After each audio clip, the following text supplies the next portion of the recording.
Murakush guys. I'm going to tell you why. There's nothing more that I respect than a guy that goes hard body when you are facing opposition. And so, you know, looking at this, I looked at some of these cases that they were working on in front of the court, and they stand on what they say they believe in. They really stand on it. So the thing is that I do have a degree of respect for them.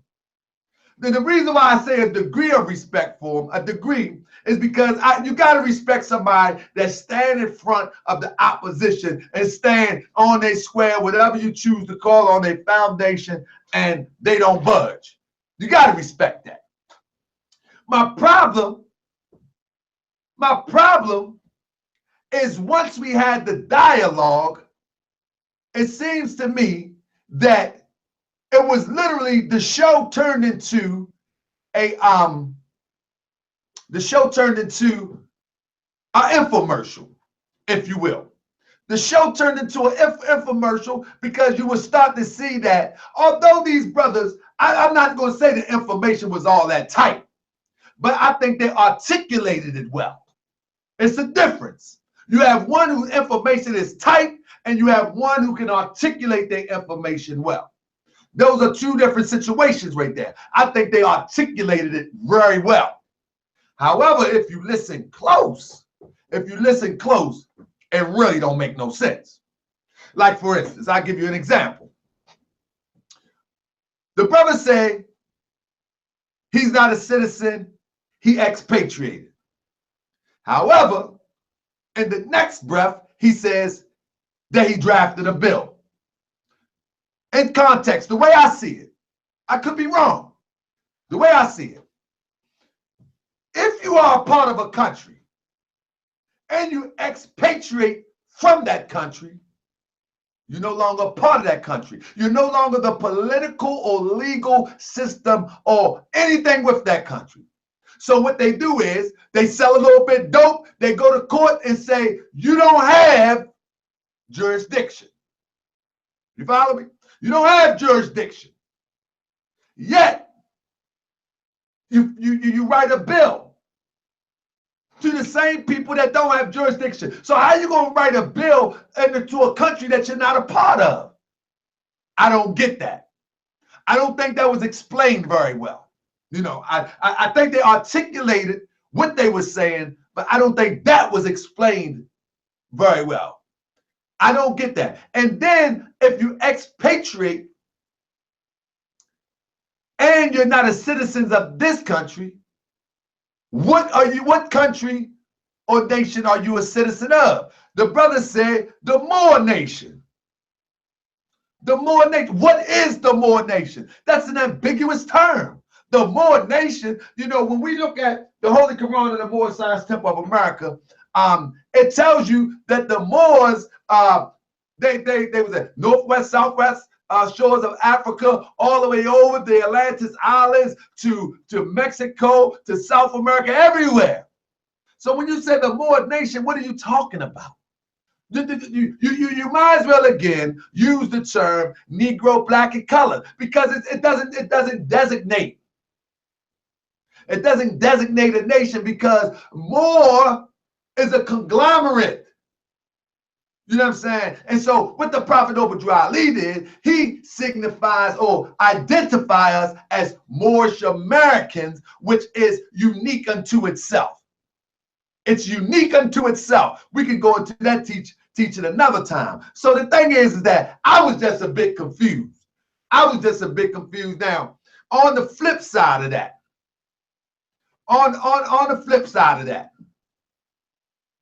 Brother Sharif and Ishmael Bey say, listen here. I was born here. I follow the teachings of the Prophet Ali. I'm a citizen of the USA. My nationality is Moorish American. Now, whether people like that or not, because I seen a video earlier today about Brother Ishmael put on his page that he was giving a rebuttal, and he was saying that, well, I understand the Moor thing, but it seems like Sharif and Ishmael want to go with the flow. They want to beat it from the top down, and we want to beat it from the bottom up. But the point of the matter is that you can't beat anything without the proper information, without the proper knowledge. You can't beat it. So if you're thinking that you being a Moor and you expatriating is going to get you somewhere, you're sadly mistaken. You're sadly mistaken. And so with that, let me share something with you. This is how these people do not take these guys serious. They do not, they never took these guys serious. So listen to this. Watch this, family. Just for the record, I'm a Moorish American Aboriginal Indigenous man. Hold on, I'm going to write this down. Moorish American Aboriginal Indigenous man. You're talking in this proceeding with a lawyer or without a lawyer? I'll be proceeding, ma'am, in appropriate dishonest and jurors with the right of my society and law firm to consult me. Well, all of that is well and good. The decision I'm going to make today is whether you are going to have an attorney at law who is admitted to practice law in the state of New Jersey or represent you. And that's what we're going to talk about now. Excuse me, ma'am, the practice of law cannot be licensed by any state, board versus swear. A plenary license is not a license. And what's the case that you just cited? License. What's the case you just cited? Board versus swear, ma'am, or swear versus board. Yeah, did you read that case? Yes, ma'am. Okay, what is it about? What is it? Why don't you tell me what the case is about? I'm not here to get into subject matter, ma'am. I'm simply stating for the record. Sir, you cannot sit at that table and read part of the sentence out of a United States Supreme Court case and tell me that it means that the practice of law cannot be restricted in any way. There's a state of New Jersey versus Emir Colonel Chauncey L., also known as Cornell Hall, also known as Cornell. Come on, Cornell. They don't take you serious, Cornell. No. We're not going down that road. This matter will be continued to November 10th. If there's a substitution of attorney for somebody licensed, the fact that the Aboriginal Law Firm may have some saying with the Secretary of State is not the issue in this case. It's a question of whether, in fact, the law firm has an attorney licensed to practice in the state of New Jersey.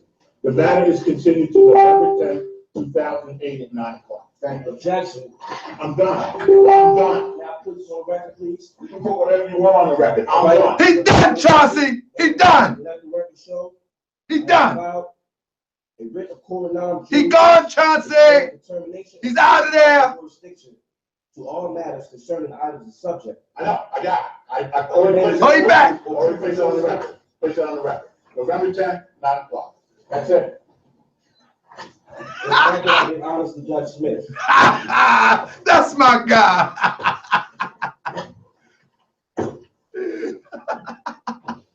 Oh my God.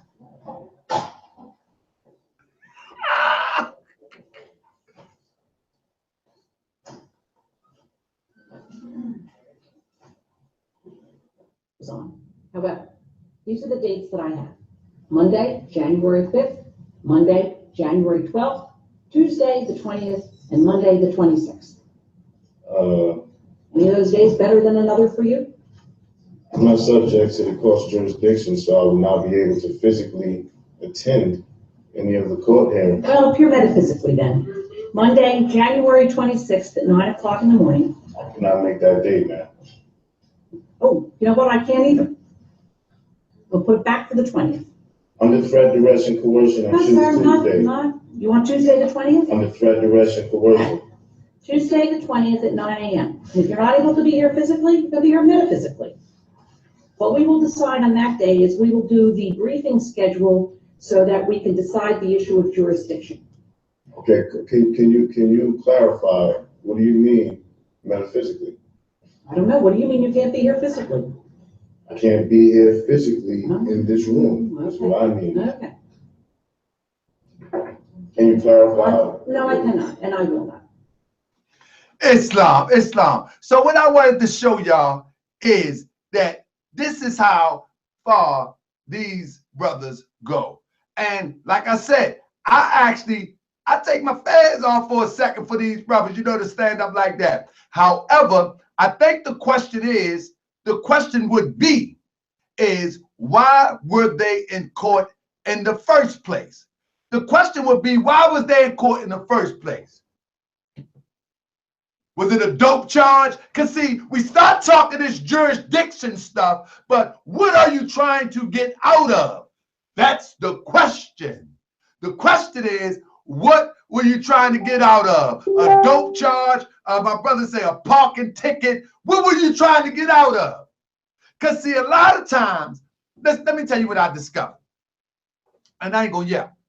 A lot of times what I discovered when I was researching about my brothers that subscribe to RV-Bey, I come to see that a lot of these guys were into what they would call, quote unquote, criminal activity.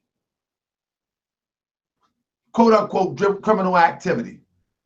So then they would try to use this stuff, this legal jargon, to get up out of the criminal activity. Just what it was. And then I will guarantee you, if we search the records, I guarantee you there's some drug charges, some cocaine, some dope, something. Guarantee you. My brother say it's a traffic ticket, but I will guarantee you it's a little more up in there too. You know what I mean? Now, the thing is this. My problem is this. When these guys discovered that this was some sort of a loophole so they can not answer up to their indiscretions, a lot of people came into the Moorish Science Temple of America because they thought the Moorish Science Temple of America would save them from their indiscretions. That's how a lot of people came in. Tram Dickinson, absolutely. The pharmacy got dope. But the point is this, Tram Dickinson. The point is this. If you live in New Jersey, and New Jersey is occupied. You indigenous to the land. Your land is occupied. Take it back. But no, you know what you want to do? You want to tell that these people need to bend to you. And that's cool. I actually applaud your courage. But you know they not. How about stop selling dope? How about stop smoking dope? How about stop parking and driving crazy and reckless? How about that? How about that? Period, point blank. How about that? With that being said, I'm going to bring my brother in the chat. My brother Hernandez L. Let him bring himself in, introduce himself, and we're going to start to tear this thing apart and peel the layers off real quick. I'm in here late, so we're going to get through this real fast. We're going to peel these layers back real quick. My brother Hernandez, are you there, my brother?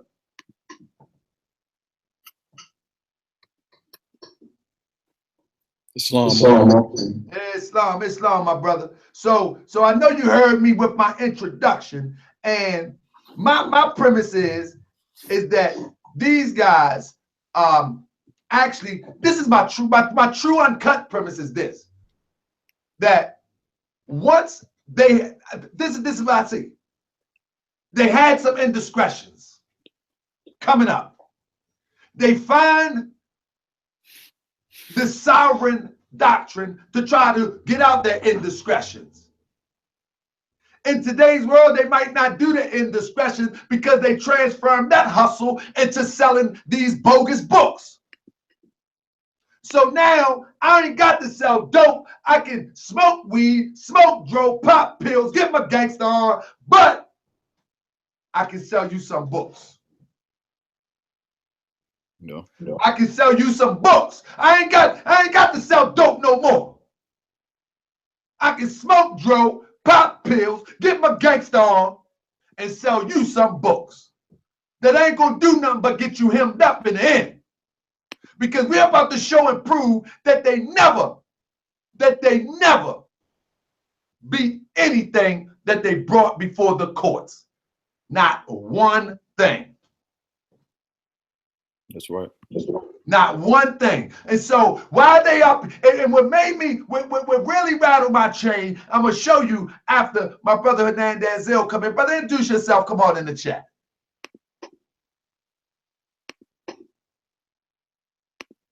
It's on you, brother. All right, brother. Let me start with this. I'm about to share my screen here. Let me back it up a little bit real quick.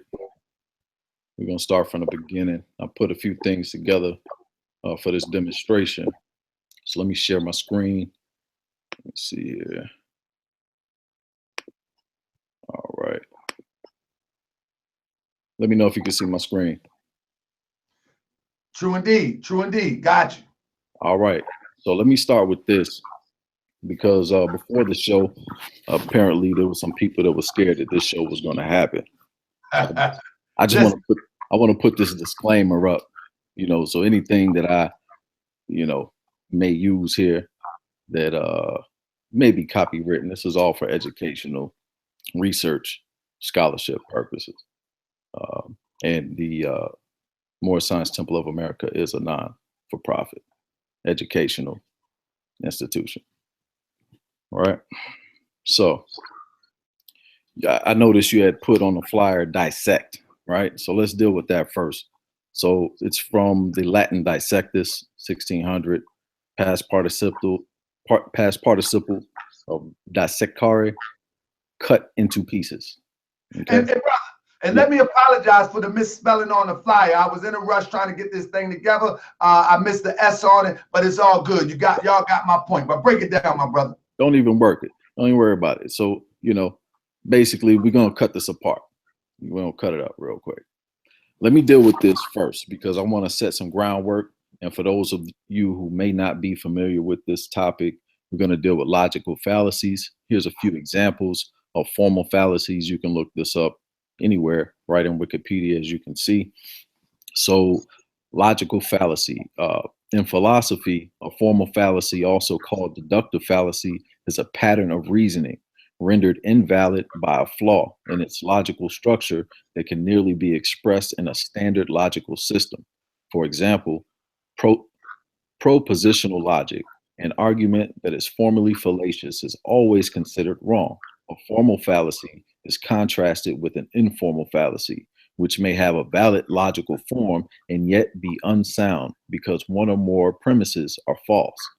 And we're going to show that a lot of the arguments that were made the other night were these logical fallacies. I'll read a little bit more and then I'll move forward.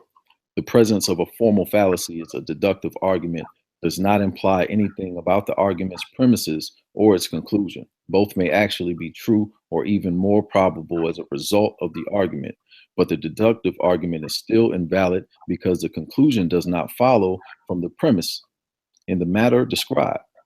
By extension, an argument can contain a formal fallacy even if the argument is not a deductive one.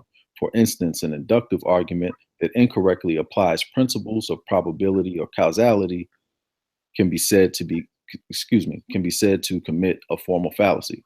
Fallacious arguments usually have the deceptive appearance of being good arguments. Recognizing fallacies in everyday arguments may be difficult since arguments are often embedded in rhetorical patterns that obscure the logical connections between statements, which is what was demonstrated the other night. Informal fallacies may also exploit the emotional, intellectual, or psychological weaknesses of the audience. Having the capability to recognize fallacies in arguments is one way to reduce the likelihood of such occurrences.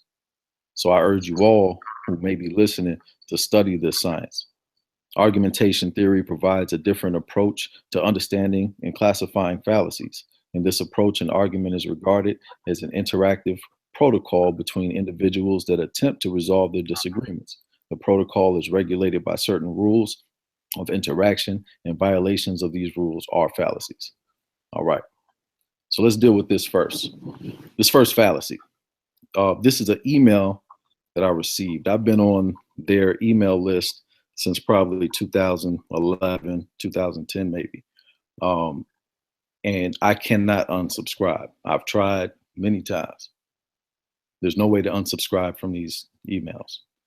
So this is a screenshot from within my personal email. How Moors challenge European jurisdiction.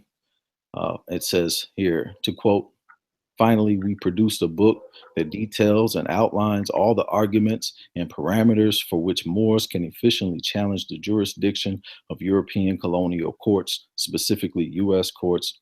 This book is over 200 pages, information, examples, credible sources, and references.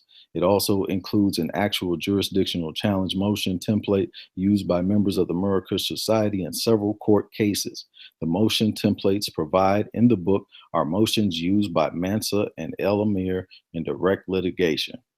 So if that was pretty clear, right? So they said they use these motions in these cases. They said that this is how you challenge European jurisdiction also, right? And they also say officially challenge the jurisdiction of European colonial courts, specifically US, right? Islam. Take note on all of that.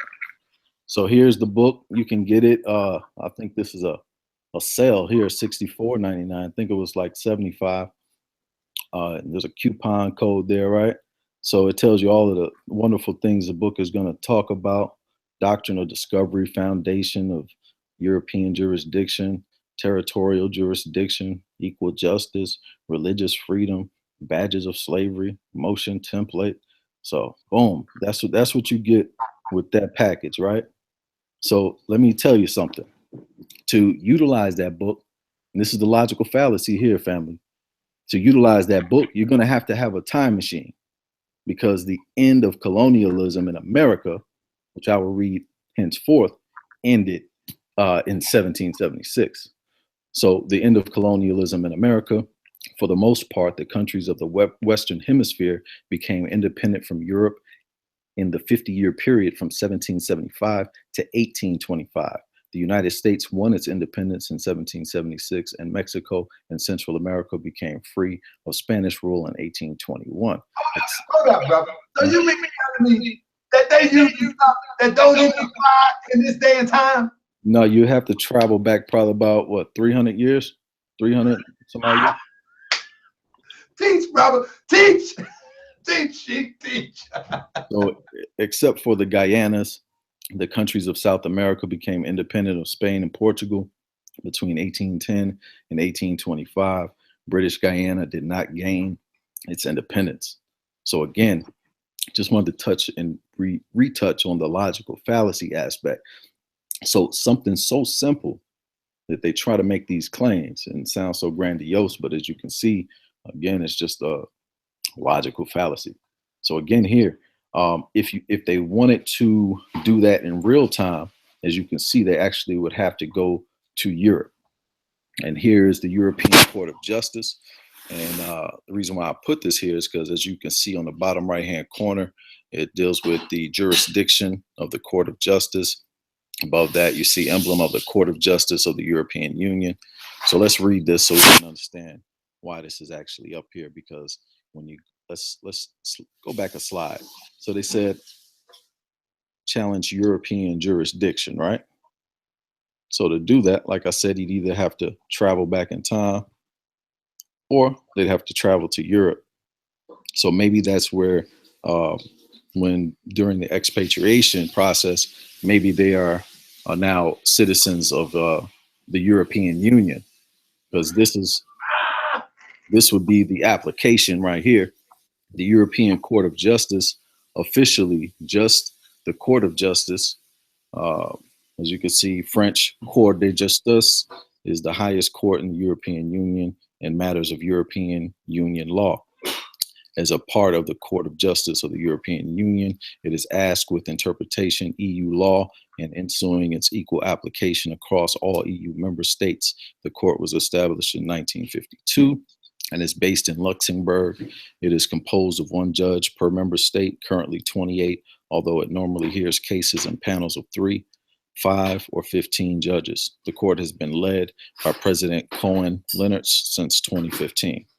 So this is, I guess, where you would be filing those paperworks to, I guess, avert European jurisdiction, if you will, according to those brothers.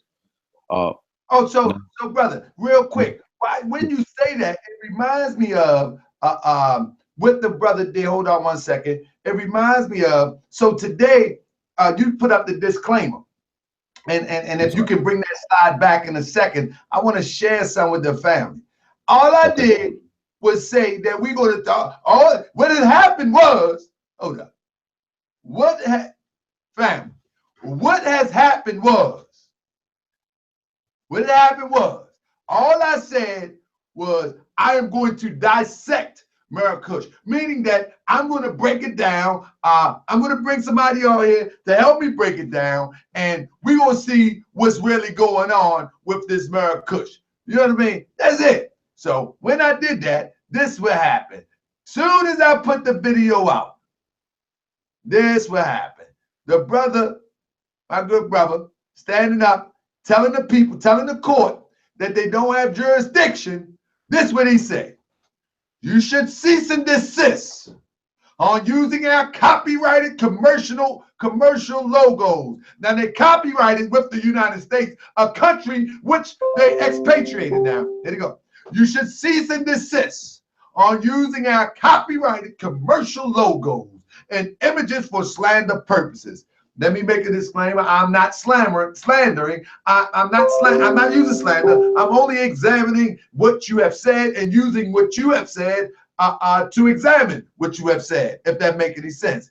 If you do not want a legal action by the court that doesn't have jurisdiction with me, if you don't want legal action to come from this, I suggest you continue your show without using our company name, logo, brands, and derivatives in a negative, slanderous manner.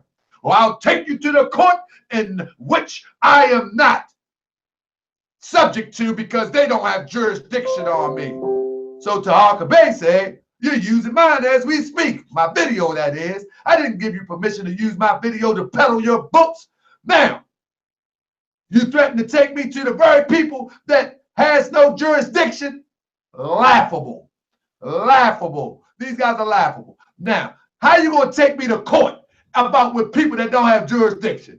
Man, stop playing. Come on, my brother. Where you at, good brother? It's on you. I had to share that with the family. It's on you, my brother. Indeed. All right. Let me go back to where I was at. So as we can see, we deconstructed a lot with that really quick. So you can see a lot of the stuff that they're promoting and pushing is just a bunch of, fairy tale. So here, let's deal with the confidence trick. So I just wanted to touch on this. This is just information for the family that they could use. So a confidence trick, synonyms include confidence game, confidence scheme, ripoff, scam, stratagem, is an attempt to defraud a person or group after first gaining their confidence. Used in the classical sense of trust, confidence tricks exploit characteristics of human psyche, such as dishonesty, vanity, compassion, credulity, irresponsibility, naivety, and greed. So again, this is a form of logical fallacy, which we already touched. So I just wanted to show that, the type of people that use logical fallacies and employ them on purpose, for a reason of personal gain. These are called what you might call confidence tricks, right? Or con game. Now let's look at this here. You know what? I'm gonna back up. No, actually, I'm gonna keep it here. So let's look at some of the services, right? So a message to all members. Again, this is from my personal email. As you can see, I received this. This is a 2011 email.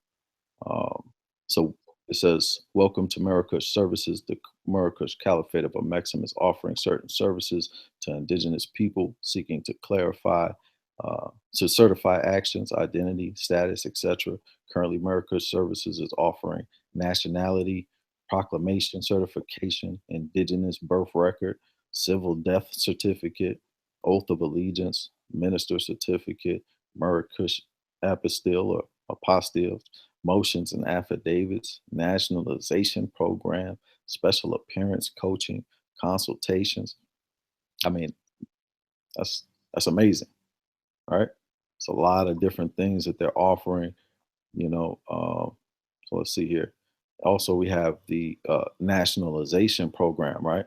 So let's really look at this real quick before we move forward. The indigenous birth record, civil death certificate, oath of allegiance, and minister certificates are offered exclusively through this program. Participants must complete 4 MSU courses: Moorish History 101, Moorish Science 101, Moorish Law 101, Civics, etc., etc. So all these classes are being offered, and so these people are basically saying, we can teach you these things. We're the ones who can give you this information, right?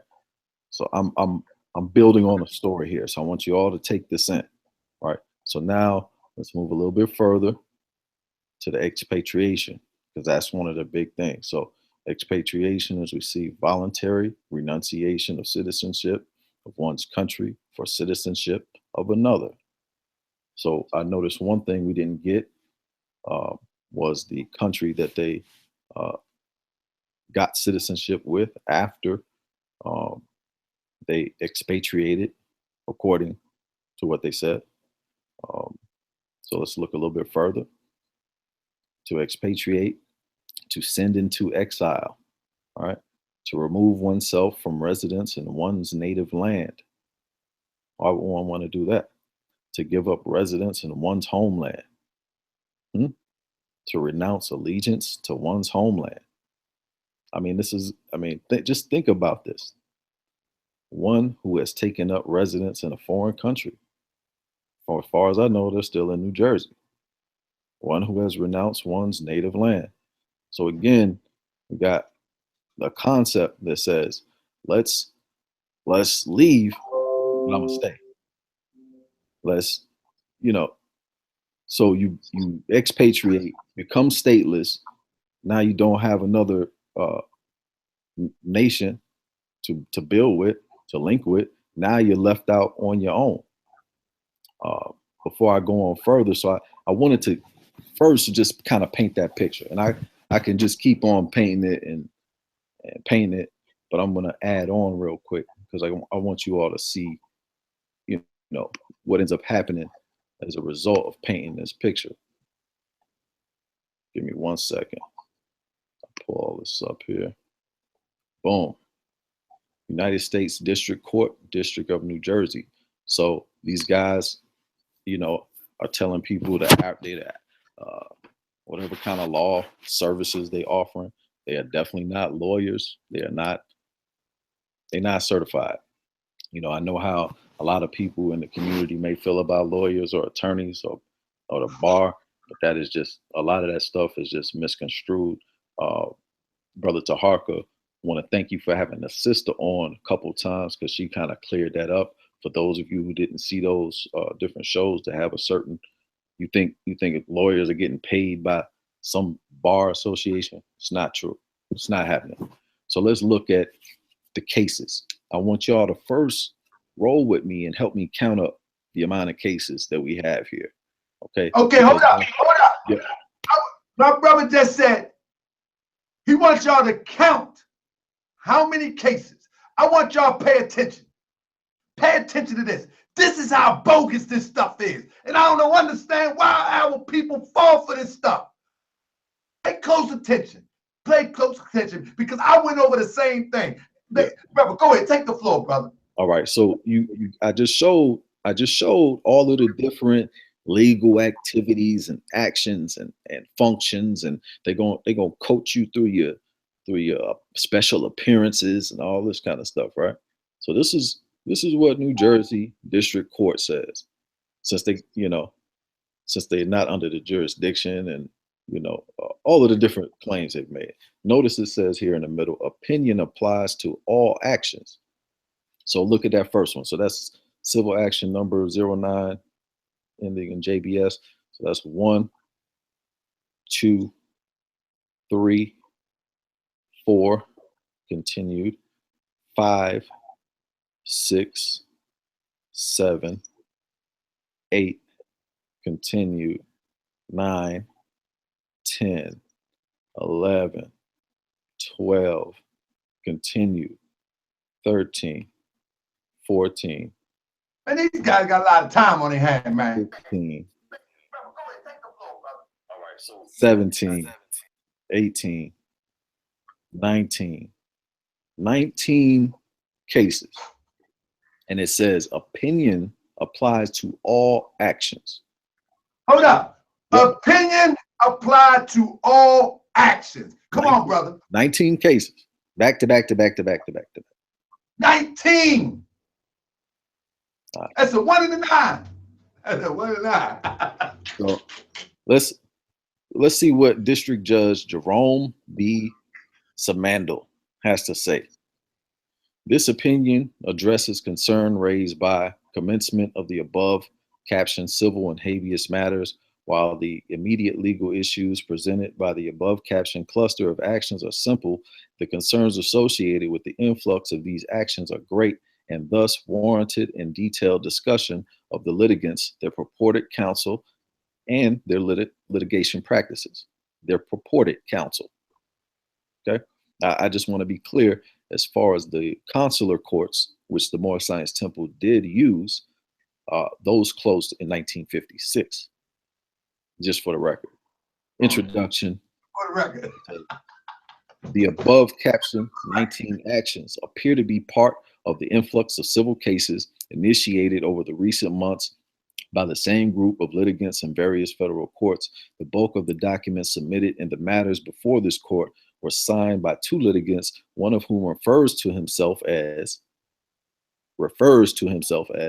Noble Amir Shyam, MKL, parentheses MK, and another who refers to himself as Noble Amir Shyam, KSL. Although 3 matters include documents signed by someone who refers to himself as Universal Supreme Allah Bey. Come on, okay. Man. Come on. And then it goes on to say, it is not clear that these litigants are using their legal names. The court has no certainty that Shyam is an actual first name of either MK or KS. Rather, it appears that Shyam is an assumed alias, perhaps presenting a variation of the word Shyam, which is one of the 108 names of Krishna.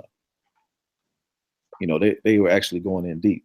Similarly, L does not appear to be an actual last name of either MK or KS. Rather, it seems to be a self-added suffix indicating MK and or KS belief as to their ancestry in ancient Moors, the 17th century Muslims of Islamic Iberian Peninsula, North Africa, who were of Berber and Arab descent. Let's see here. Quoting discussion of the Court of Appeals, 7th Court. Let me see here. I'm going to forward just a little bit. You guys can already kind of see where this is going. But let me just. It's crazy, man. Let me get to the good part. Nothing. Okay, MKKS and Bey executed their instant application either in their own names or on behalf of the so-called Murakush Society. You saw that, Murakush Society, and more often than not, made assertions suggesting that they personally and also the Murakush Society have legal representation by an entity designated as the Aboriginal Law Firm. All right, Murakush Society and Aboriginal Law Firm. Since, as noted, supra, the allegations contained in the pleadings and applications signed by MK and KS and Bey are paraphrased as claims raised by the Murakush Society in style to create an impression that the Aboriginal Law Firm represents the Murakush Society. Let me read that part again. Paraphrase as claims raised by the Murakush Society and styled to create an impression that the Aboriginal Law Firm represents the Murakush Society and or MK or KS. The court begins its discussion by assessing the information released by the Murakush Society and the Aboriginal Law Firm in the public domain. It is unclear to this court, from the face of numerous pleadings currently before the court, whether the Murakush Society is an actual judicial entity. However, it is certain that Murakush Society exists online as a MySpace social web page. They exist online as MySpace, today as Facebook and a website. Come on, brother. The heading of the web page, a section containing the phrase Murakush Society, garnished with both federal and state trademark symbols, offers the visitor the Murakush Society's logo, which is in a type of pyramid, and invites the visitor to send a message, find a friend, and or comment. In addition, this section clarifies that all references to the web pages maintained by Murakush Society and the Aboriginal Law Firm reflect the court's research as of July 20 of 2009. So as you can see, this has been going on for a while, people. It's not some this ain't the up jump the boogie, as my brother Tahaka likes to say. And this is old school hustle here. I'm telling you, people get tired of going to jail for selling dope. So they try to find a new hustle. And the new hustle is to catch somebody that's slipping, not on their mind right, and then get into some trouble and want to use this foolishness to try to get out of it. But I appreciate my brother. He's going to come back again with a little something more on that. But with that, I got to know. Listen, he's from, let me do that. Let me do that. All right, here we go. Oh. I don't know if y'all can hear it or not. Let me see if y'all can hear it. What would that look like? Okay, here we go. Here we go.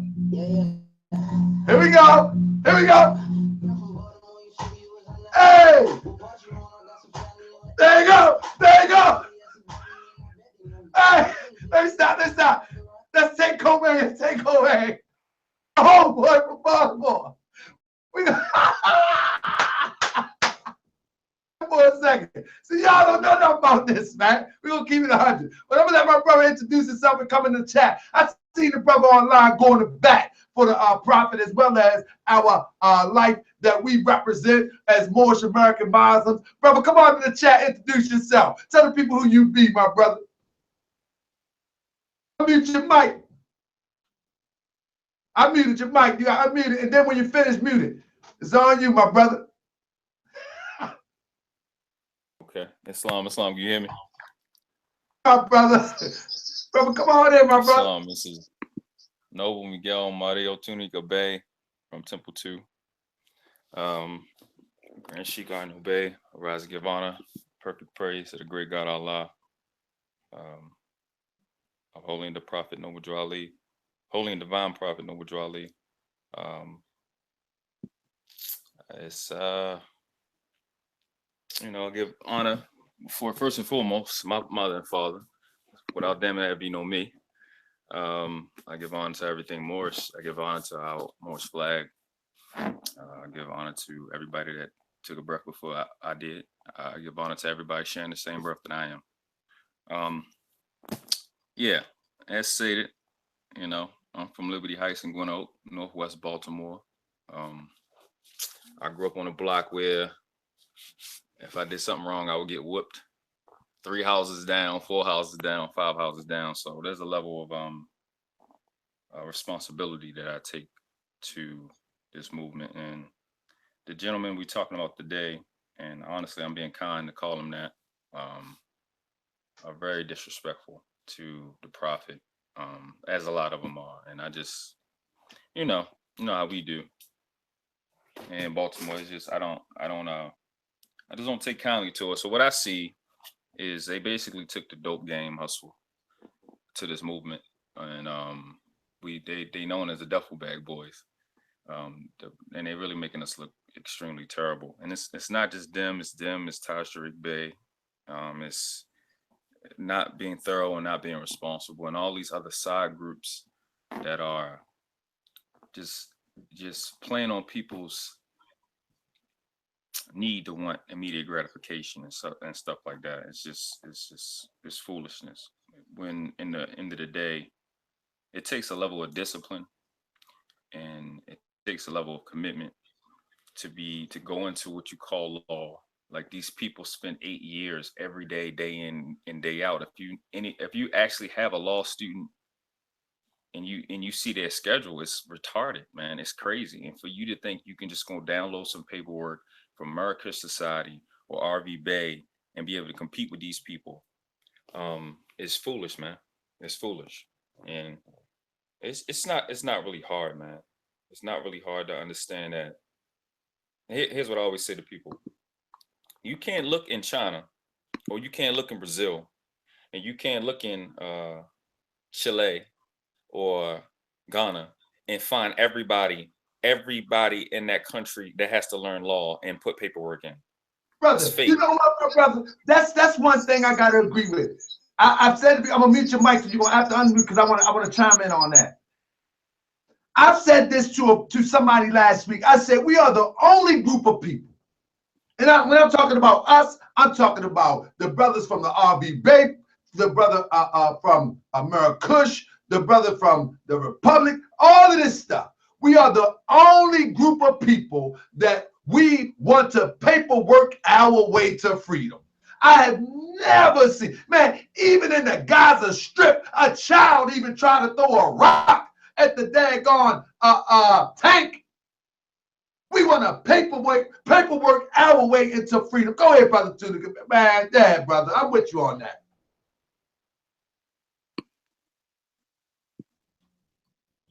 Well, I muted you, brother. You gave me now. My fault. It was on me. I'm getting used to Google Hangouts. I have my brother. That's how I'm gonna get you real used to it. I'm gonna bring you in the studio, brother, because this is the bad part, and this is what I be talking about, my brother. You on Liberty Heights and Gwen Oaks, right? Brother, that's where I grew up. Oh, I thought you was up there right now, and I'm like, hold up, brother, because I'm about to. Yeah, we got to go out there and see the dirt bike boys. We need to go out there. You know, right? They be out there. Go out there and see the 12 o'clock boys on Sunday around 5 o'clock, right there. You know, they put the cones up there on Ricestown. But if we go over there, but if we go, that's another conversation. Go ahead, bro. Yeah, Another conversation. We talking about the other part is, if you look at any continent, any country, all these other countries where you got people that look like us, they talk about business, man.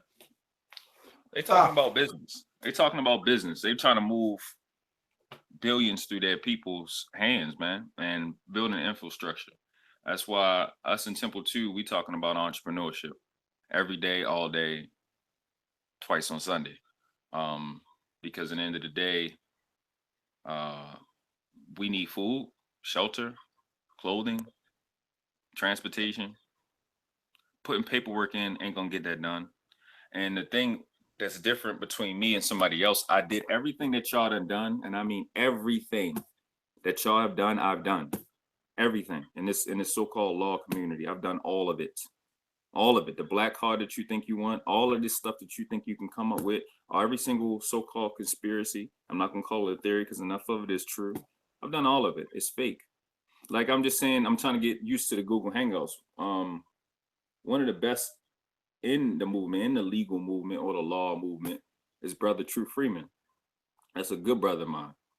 We like this. That's my man. And you know, he taught me a lot of stuff, and I'm learning from him.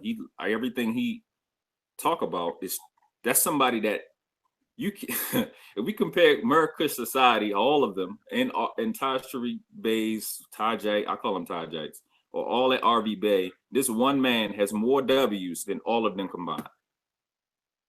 And it's interesting when somebody like him and somebody like me talk, we agree. But then somebody that thinks they can put in a what's the other part is, you go and you proclaim to be in propria persona sui juris. Here's the problem: you're not even enunciating it and pronouncing it correctly. It's in propria persona sui juris.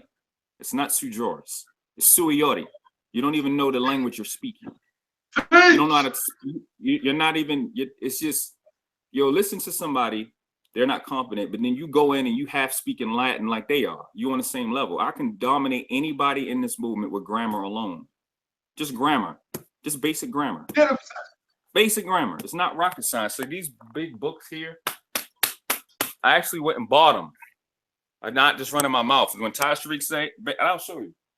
When he says you need to go get a dictionary, when you have these dictionaries, right? NFL, right? You need to get a dictionary that has the fine print so small you need a magnifying glass. Because I don't just run my mouth. I actually have it. You need a magnifying glass to see this. I go and I look it up. See what I'm saying? See what I'm saying? It's a difference. It's a difference. And like you hear us talking about our city a lot. I grew up with people that you can't just run your mouth. You can't just say anything. That's you right. Can't just, you got to actually walk it. You can't be, I'm from Liberty Heights and Gwinnett. If I said I was from anywhere across the city and somebody seen me, it was going to be a problem. I don't know how to live that fake life. I don't know how to live that. I don't know how to live like that. If you're wondering why it's like that in Baltimore, it's because we've been held accountable, right or wrong, by people that's right or wrong, every day, all day. So I ain't making up nothing. I know wherever he come from. I know whatever brother Sahaka grew up, somebody was holding him accountable. So it's like certain things. It's not going to sit well with me, because the brother did a great job of going in the law and just showing you. Because I had the same. I seen the same thing he seen earlier today. I finally seen a couple hours ago, where it's just foolishness that they're doing. But you can't tell me the temple's been infiltrated. I'm from Liberty Heights and Gwinnett. You can't sit there and tell me the temple been infiltrated. You know it's infiltrated. You know it's yours, and you're not gonna go get your stuff. See, then we gotta have a conversation. We gotta have a conversation about being a man. That's something you don't understand. Come on, man. That's we had to now have a conversation about what manhood is about, because that's something you miss. Hey, hold on. Hey, Arnell Bay. That's right. I love when Baltimore brothers talk, because we just keep it 100. We keep it 125. Come on, brother. Talk, brother. Yeah, to make it clear so you can see. I don't just talk it. I put my money where my mouth is. It's not one. It's two big gargantuous books. I wouldn't go got them. I wouldn't got them. He said get them. I said okay, and I wouldn't got them. It's two big books. I walk it. I spent the money. I wouldn't got it. You know what I'm saying? But back to the point, I can't listen to nobody like that. I come from, if I did something like that, if I follow behind somebody that think like that, I get killed though. I'm 31. I'm 31 years old.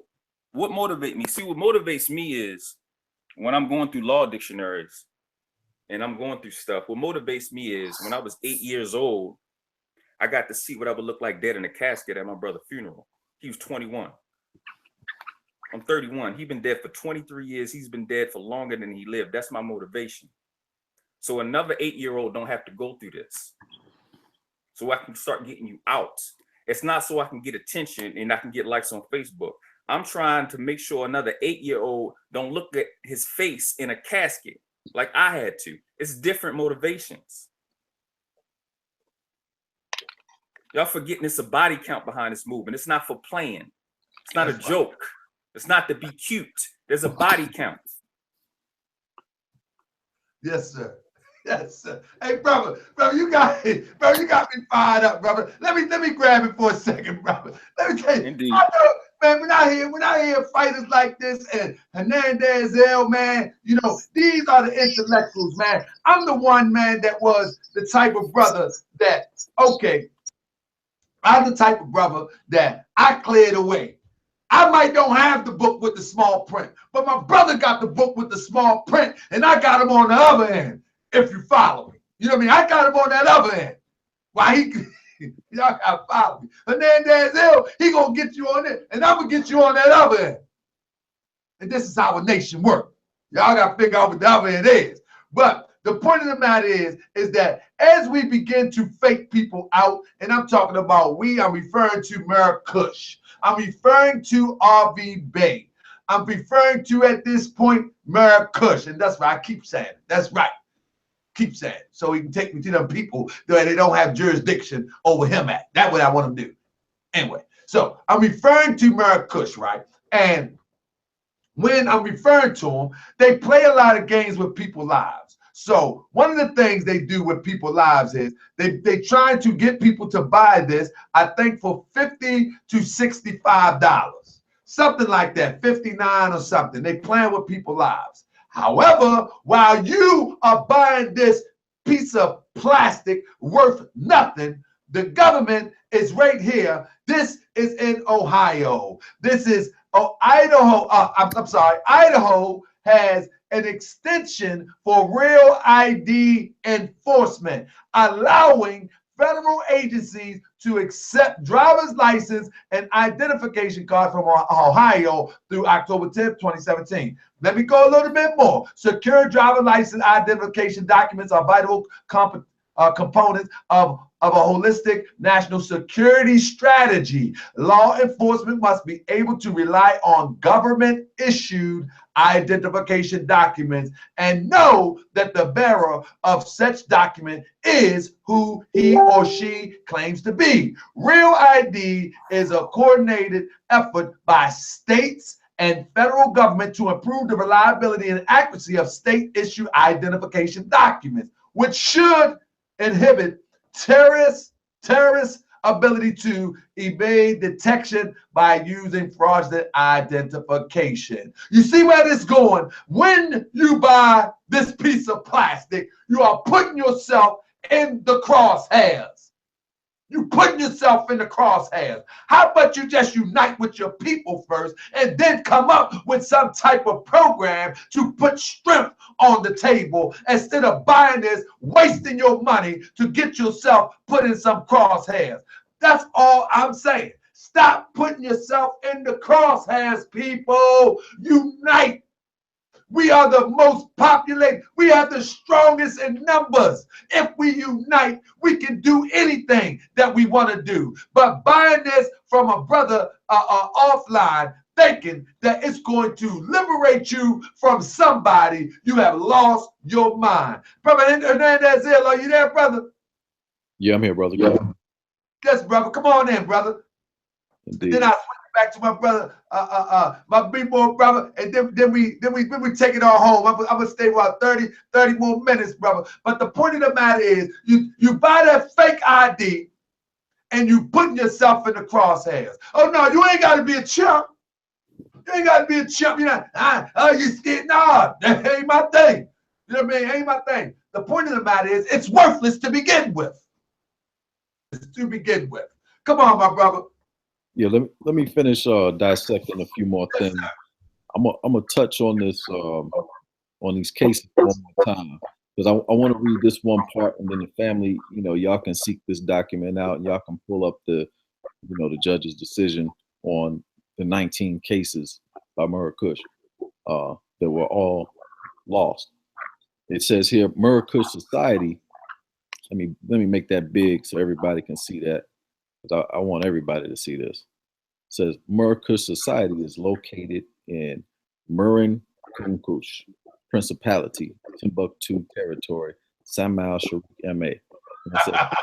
A non-existing geographic designation. A non-existent geographic designation. That's what I said in my first, when I first opened up. I mentioned they're taking people on a ferry ride. This is like, Wizard of Oz stuff.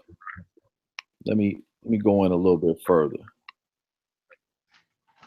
Let me see here. All right, so from a guy who has created a place that does not exist, he's offering services. It says here, consultation with the Liberator. The services for those who are interested in getting general consultations regarding various matters concerning nationalization, indigenous rights. Now, I thought we were expatriating, according to y'all, but y'all talking about nationalization, indigenous rights. See, brother, hold up. We gotta put emphasis on that.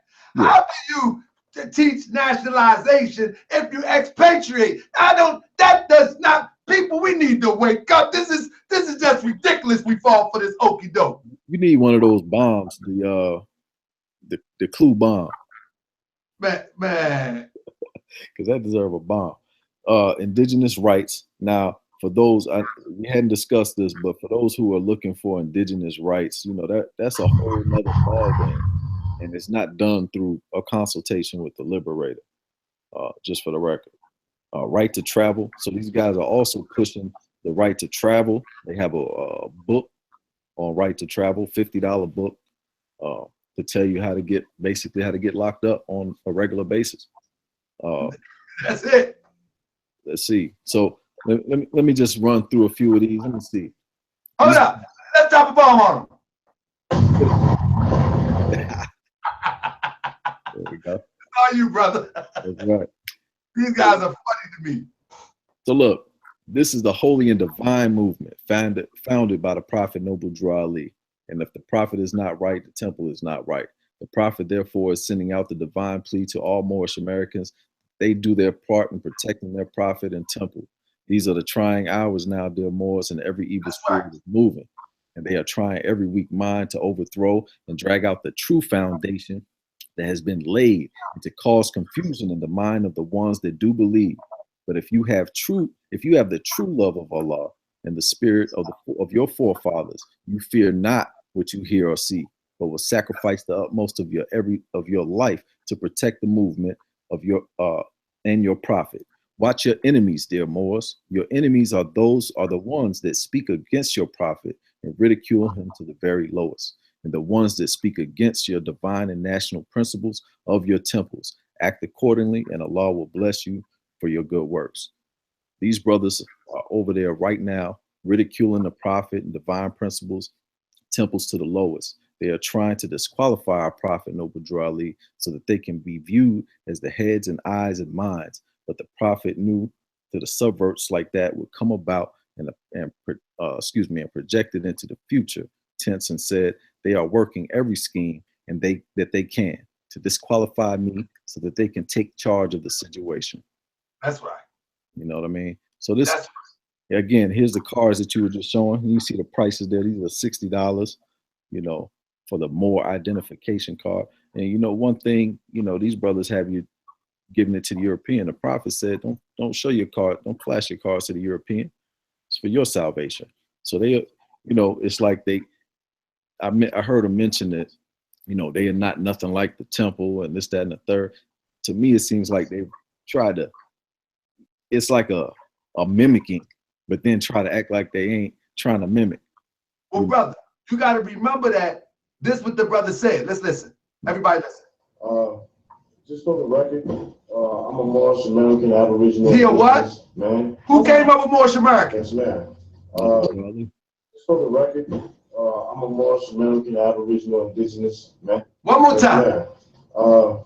Just for the record, I'm a Moorish American Aboriginal Indigenous man. So what it is a mimic of the Moor Science Temple of America, and it's a bad rendition. The Sandman should be coming out there tap dancing with the broom. It's a bad presentation. How do people fall for this is beyond me. I'm telling you, I would love to leave out my house and not have to deal with some of these things that I have to deal with. I got a whole bunch of bills. I would love not to deal with it and just get this little card and expatriate and the land is mine and everything mine and everything fine and I'm good to go. My life don't work like that. But come on, Gabriel Hernandez. Then I see my brother Ish came in. I sent him a link because I want my brother Ish. He was in for the last demonstration, and it was all tied up. I had Ish hands tied. He couldn't swing, so I had to bring Ish in so he could swing a little bit. You know what I mean? So, brother Hernandez, come on there, my brother. Let me drop a few more little nuggets for the family, just so we can just finish dissecting this whole thing. Brother, breaking down. I got all night. I don't know about the family. I got all night, but I know some people still don't make that. I got all night. So look, here's the bronze package, family. They offer for $500 to get nationalization and their privatization privatization process. So that's only 500 there, right? So Look at this. oh, hold on, I went to the gold first. The Why silver. they gotta sell dope? They got fools out there. Why they gotta sell dope? Look, Why? silver package is 1,000. Application processing fee, the 5 essential books, name change and affidavit and forms, name change certificate. But if we go into their court record, we can see that they did not do a name change. They just assume names. Exactly. They gonna change your name. But they're gonna give you a nationality certificate for $1,000, but then have you then get rid of your nationality at the same time. Then, oh, there we go. Let me just step back, and then for the gold package, that's $2,500. You get your IDs and credentials, or you get your 4 online courses. You good to go. You can travel. you got your right to travel intact, all that good stuff. Man, come on, man. These guys hustling, man. Yeah, I'm gonna finish it off. They talked about a few things: nation state, statelessness. Let's see what statelessness is. In international law, statelessness is the lack of citizenship. A stateless person is someone who is not considered as a national by any state under the operation of its law. Some stateless persons are also refugees. However, not all refugees are stateless, but they happen to be stateless. And many persons who are stateless have never crossed an international border. Most people belonging to a stateless nation, despite lacking their own nation state, nonetheless hold citizenship in one or more countries, in some cases effectively as a second-class citizen.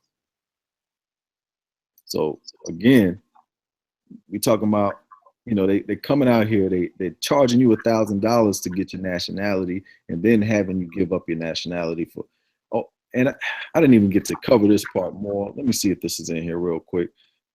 When you do a renunciation of your citizenship, there's fees. There's major fees attached to this. Let me see here. Renunciation fee. U.S.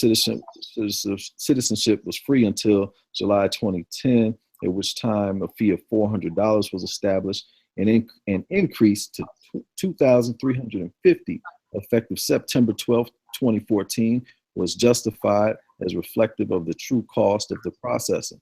Followed a fee license of approximately 220% in 2013. The increase took effect in January 2015. So as you can see, it's quite expensive to make that move. And there's a lot of other things we can touch on. Let me touch on this last little section, and then I'm gonna let Brother Ish come on and do his thing. Here we go. That's a divine warning for the prophet. If I had more time, I would read that for you guys, but I want to read this last little part. Okay, this is one thing that they mentioned about the 14th Amendment, and they were trying to say that our people are 14th Amendment citizens and all of that. I just want to read the prophet's words in regards to that. The 14th and 15th Amendments brought the North and South in unit, placing the Southerners who were at that time without power with the constitutional body of power. And at that time, 1865, the free national constitutional law that was in force since 1774 declared all men equal and free. And if all men are declared by the free national constitution to be free and equal, since the Constitution has never been changed, there is no need for the application of the 14th and 15th Amendments for the salvation of our people and citizens. Prophet Noble Drew Ali. Peace. Islam. Let my brother Ish come in.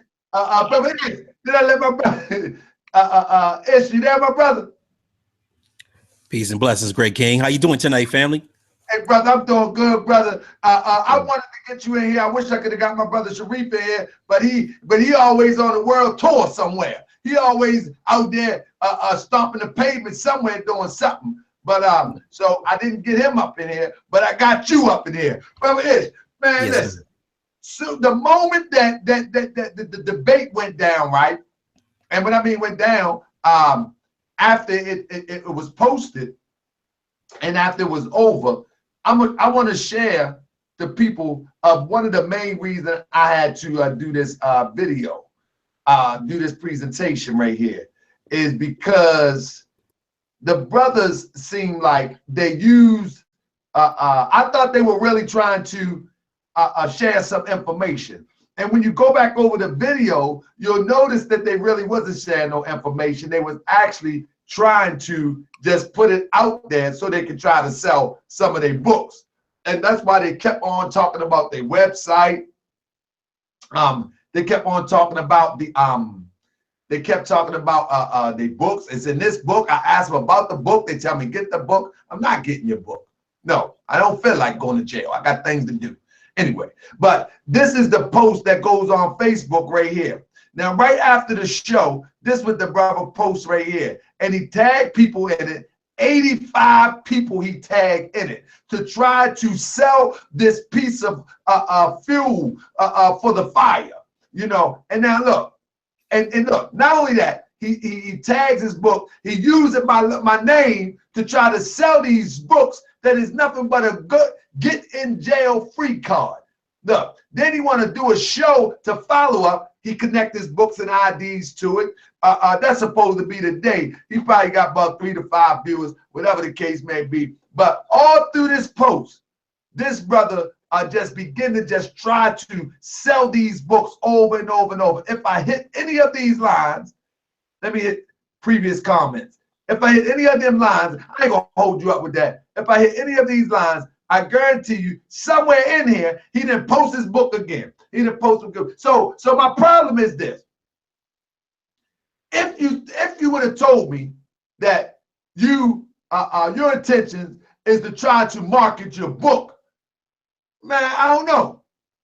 I'd probably be like, all right, just make sense out of the book, you know. But I come to see that these brothers not making sense. They're just talking. So I'm not going to let you promote your book if you're just talking, because you haven't made sense out of the book. You expatriate, but then you're going to file charges on me and sue me with a government you expatriated from. So, brother Ish, about the aftermath of the debate. I'm going to say it again, I actually like how the brothers' delivery was, because they seem to be polished with foolishness. Like they could articulate what they stood for, even though it didn't mean nothing. But how do you feel about the debate, my brother?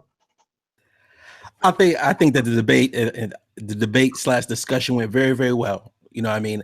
I wanted to make sure that the Moors would be properly represented and for the people to see the vastness of the message of Prophet Noble Drew Ali, that it wasn't just limited to those in the temple. It also affects and is very effective to those outside of the temple. And the information that we were presenting, it was such an overabundance of what we were showing in a positive. Absolutely no way that they're going to be able to talk one person into expatriating. I mean, it was an open and shut case. If a person wins a debate, then there should be a flood of people expatriating. But we brought the reality of what expatriation does. It's not only the decision that you make, brother. Your brother Taharka Bey. That means that every generation after you is a Bey. That means that every generation and generation and generation after that. So you affect things in a positive way. If you expatriate, you're taking away not only your citizenship, but the citizenship of the rest of your generations. And you have to admit that you don't even have your full voting rights if you expatriate. How you're losing the rights that you already have by expatriating. So the examples that were used were things like, you can't even go if something that popped off and you were outside of the country, you couldn't even go and get protection. We're going to let you in the embassy. So you're not even going to be able to come back in the country. You feel me?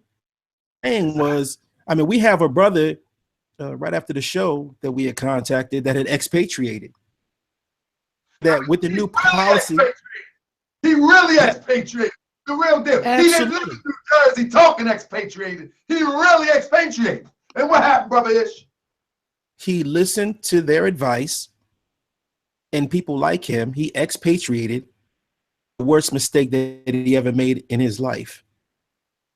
You know, and that's self-kingdom Allah, our brother. But before it got fully processed, he and got his citizenship back. And he said that he was so happy to do that. He realized the reality of that he was treated as an enemy by him giving up his citizenship and the rest of his family's citizenship forever. So the things that you do and he said with the new policy that they have of expatriation, you have to do the process outside of the country. You're not even allowed to do it inside the country anymore, but they don't tell you that. No, See, it takes somebody who tell you that. You ain't gonna buy the book right. if they tell you that you gotta jump on a plane and go to Guatemala or Africa or somewhere else so you can expatriate. You ain't gonna buy that book.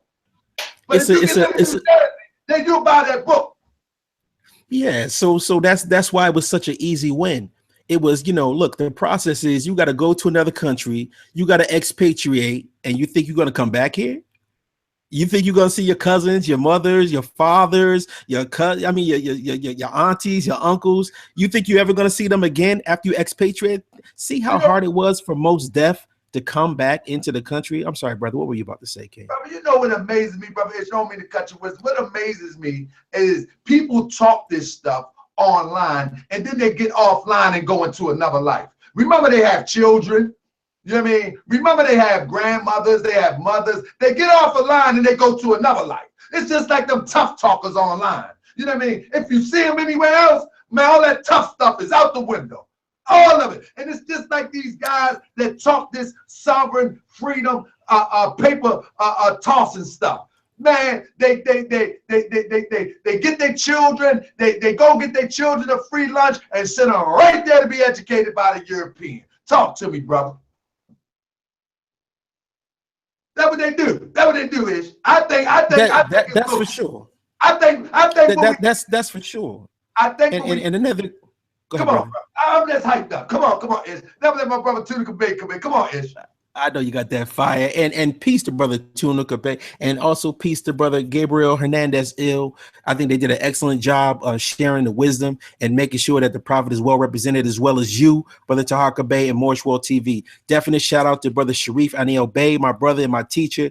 And I definitely want to thank your listening audience for always giving us a proper venue, brother. I salute you for that. So yes, the point that I also wanted to make was that, we're from Syracuse, New York.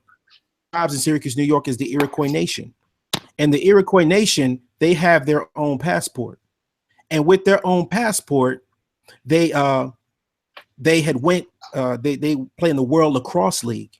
And it happened to be playing over in England. They had a game over in England at the time.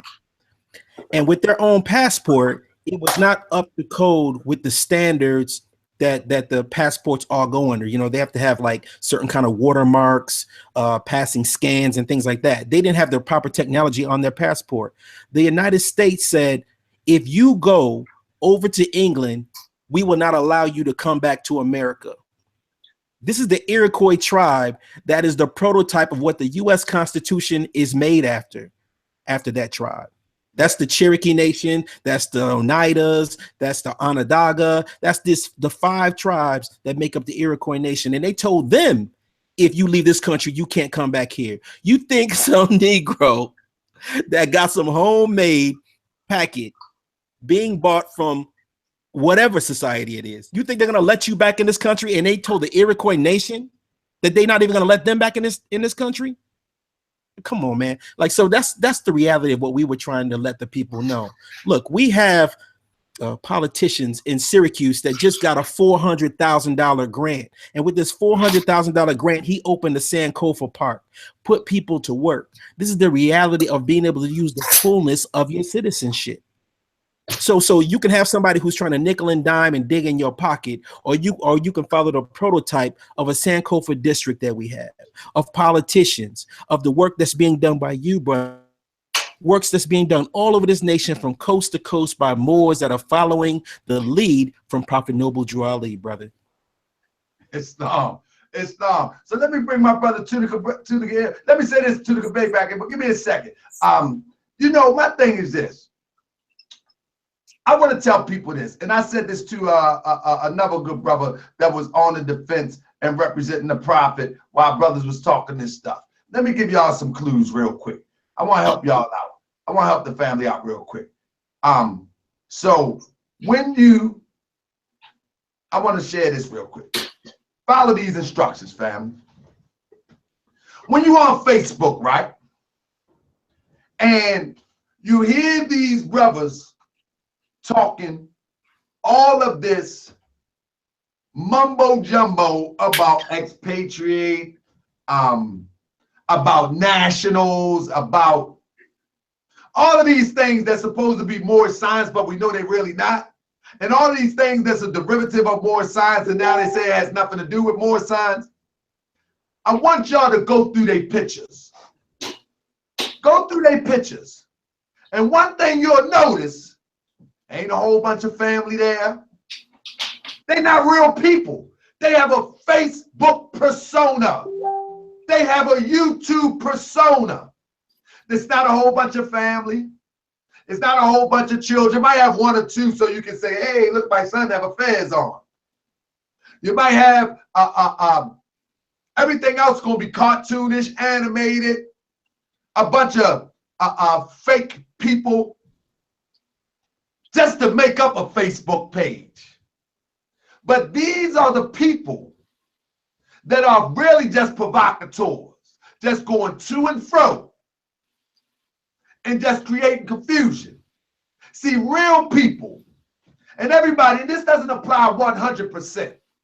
But I'm talking about specifically provocateurs. Now, peaceful brothers and sisters are different. Some of them don't want their Facebook life to intercede or intercept or come into their professional life. Understandable. Get it. But these provocateurs, they're strictly trying to hide from who they really are.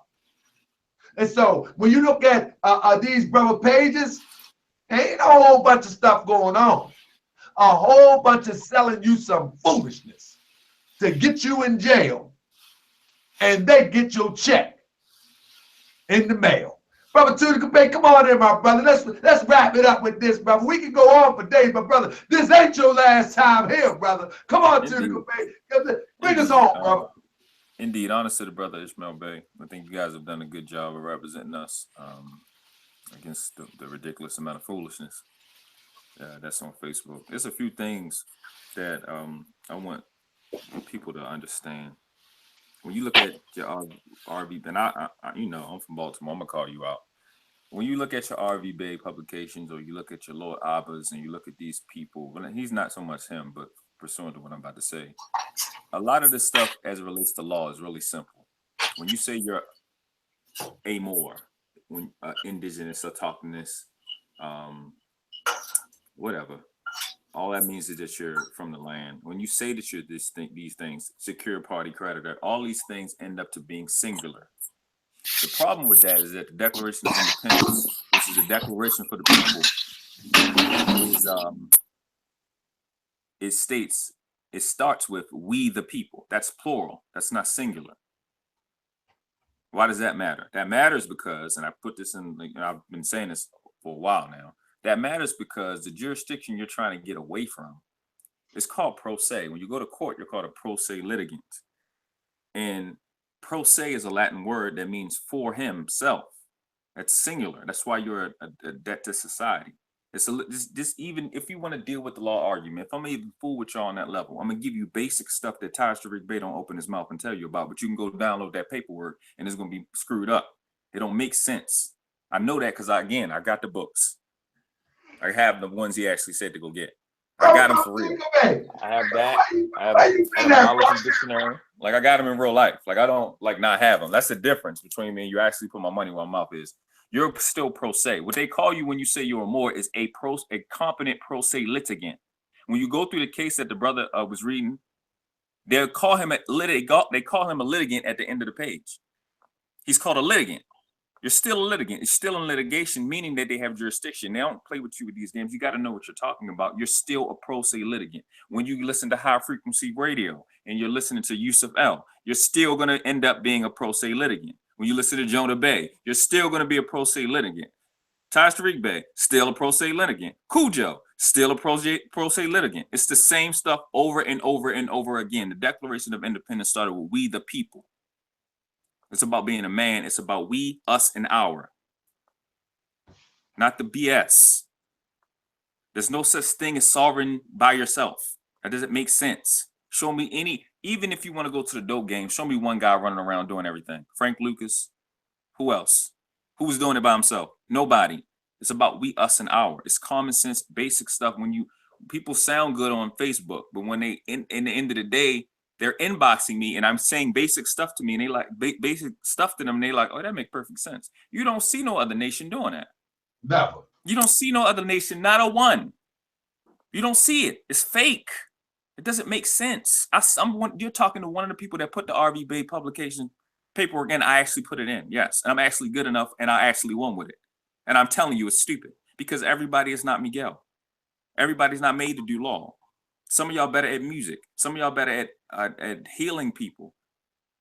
I spend more of my time helping people be vegan than learn nationality. That's the honest to goodness truth. I spend more energy, more people concerned with that, and it's people that I found are better than me at it. I don't have time for the stupid stuff. Stop listening to it. The other things is this. It's just like at this stage of the game, everybody that's in law, do stuff. Those of us that are entrepreneurs, we need your help more than all this other get out of jail free cards and these little. We need y'all to set up trust. We need you to know the laws in and out in the state. We need stuff like that. Brother, you just desperately need that. Brother, let me chime in real quick on that trust thing. Let me say this, brother. You just hit on something that I wanted to speak on at the end of the show, but since you just said it, I want to speak on it now. We had a show with the brother Lovell, and he was talking about that the Prophet Noble Ali has a trust. Now, let me clarify real quick for the family. Basically, this brother was trying to insinuate that the Prophet Noble Ali left a trust with all of this stuff connected to it, and that now we are the recipients thereof. So my argument was, show me when the prophet filed the trust and what is connected to it. And he started talking about these houses, and I say, what's the address? So bottom line in a nutshell, my brother Gabriel Hernandez-El said that, listen, the temple can be used as a trust, i.e. the prophet set it up as a trust. The point of the matter is that people are pushing this idea that a trust exists and that is so much attached to it as if that we can withdraw from it. When in actuality, it's set up like a trust. The temple can be used as a trust, whatever. But we got to get to work. That's the whole point. My point to the brother is that we got to get to work. You are trying to latch on to something that doesn't exist. We haven't put the work in to withdraw anything. You can't get nothing out the bank if you don't put nothing in. And so they follow these $250 filings and making like that this stuff exists under a legitimate trust. I'm telling you that is bogus. And all of this stuff is bogus. Until we come together and work together with economics and community, or community and economics, man, we ain't going to never have nothing. Brother Tudagill, wrap it up, brother. And let me pass it to my brother. I feel you on that. It's long to that. And my thing with that is, like my mentor, I meet with a millionaire 2 or 3 times a week. And my thing with that is, you don't know how to manage $100. So what you gonna do with millions? Most of our people are not only just illiterate, period, and I don't mean it in a disrespectful way. I never mean it in a disrespectful way because I know how much money they pay. Our people are definitely financially illiterate. We don't know what an asset is. You don't know what a liability is. You don't know what it's like, how many different markets there is and make money from the house. People don't know what to do. It's just they want to get rich quick fix. And that's all people be thinking about, and they plan off your mentality. It's like certain things you can deal with. That the end game is what'll make you a stronger person. Do the things that's gonna hold you accountable. A lot of all these, and that's the other part thing I want to say, that leads you to being pro se. The other part is they always have something where nobody holds them accountable for something. That makes you a weak person. More science, in my perspective, coming into this movement 7 years ago, is about character development and developing yourself. And you go through the Holy Quran, and More Sons Temple of America is about character. That's right. And that's why the divine preceded the the national part. Everybody wants to say the Moorish divine national movement. The divine preceded it. Divine movement is divine law and divine order together. And in my perspective, coming from my portion of understanding. And that's the part you want to deal with, man. I urge Moors to get into the entrepreneurial community. My focus for the temple is for get temples to start getting in business, and we running $100 million a month through the temple. There we go. That's the numbers we need to start talking about. My goal is by 60 years old, I want to be able to control, if not have a net worth of 440 billion. Because my goal is 100 years from now, this will be the generation that those babies will say, got it done, period. That's what I work for. That's why I don't pull back when I say certain things or when I'm typing on Facebook or I say something to your face. I really don't care. Again, from Liberty Heights and Glen Oak, I don't care about your feelings. It's not about me and it's not about you. I'm not trying to get out. I ain't trying to get out alive. It's not about us. Bro, we're going to get the camera. Next generation free. We're going to get the camera and take them through a walk through Baltimore one day. Man. You and me. Man, listen. They don't see what we see, man. They don't understand them. Listen, they don't be saying what we see like every day, man. They be doing the Michael Jackson lane. They be laning, man. You know, man. I love Baltimore, man. But I'm telling you, man. These guys, man, they sitting back, man, parlaying off of book checks, man. Where really? You know what I mean? And they need to chill with that, man. If they, you know, what gets me is. This is the truth of the matter. These brothers are super intelligent. They're just using it the wrong way. Yeah. It's not that they're dumb. They know exactly what they're doing. They're conscious of what they're doing. Listen, this is how you know they're conscious of what they're doing. Because when they came on the show, every time they talk, they will some kind of way slip in the website or slip in the book. If you're serious about uplifting people, that's the last thing on your mind. That reminds me of a Dr. Phil interview or Oprah interview with a person that has wrote a book on the biography of their life, or get the book. In the book, I say, get the book. They're trying to sell a book, and that's how you know that it's bogus. They didn't come on this show to enlighten people. They didn't come on my show to try to lead people to true liberation, even if they really believed it. But I know they don't really believe it, because people who's trying to lead somebody to true liberation, the last thing on their mind is trying to sell something. And normally what they'll say is at the end is, can I plug my book? But they don't slip it in every few sentences. They came on the show because Moorish World TV got this thing on lock. They still got mocked. You know the way that I see this. Still got mocked. You know the way I see it, Brother Tarka, is I see it as, you know, I don't really blame these brothers for the situation that they're in right now. I would probably just blame even more the people that would listen to them and follow that bad advice. These two brothers themselves, away, and they were trying to find out, what are the solutions? Can we use a treaty this way or that way? And what they actually did was they just jumped out the window. And it's a one-way ticket, and you can't unring the bell, and you can't put the genie back in the bottle. So once you've given up your nationality, really all you can do is, I'm from Vegas. This is, you know, when you in too deep, you double down. They're doubling down right now, trying to find other people that are going to do the same thing that they do. Those are the people that are going to be unfortunate. They really didn't expatriate, Ish. They really didn't expatriate. Their real name ain't Cheyenne, Ish. The court record shows that their name is not Cheyenne, their name is not El Amir, because when that's your name, according to court documents, now you can just assume a name and that's your name. I get it. But you got all of this legal stuff going on. You're going to the courts with all this legal stuff. You didn't think to legally change your name, but you're legally changing everything else. You're legally expatriating, but you're not legally changing your name. You file everything. Look how many cases the brothers showed that they filed, but they didn't file one to change their name. Not one. The brother counted out about 20-some joints, but they didn't find one to change their name.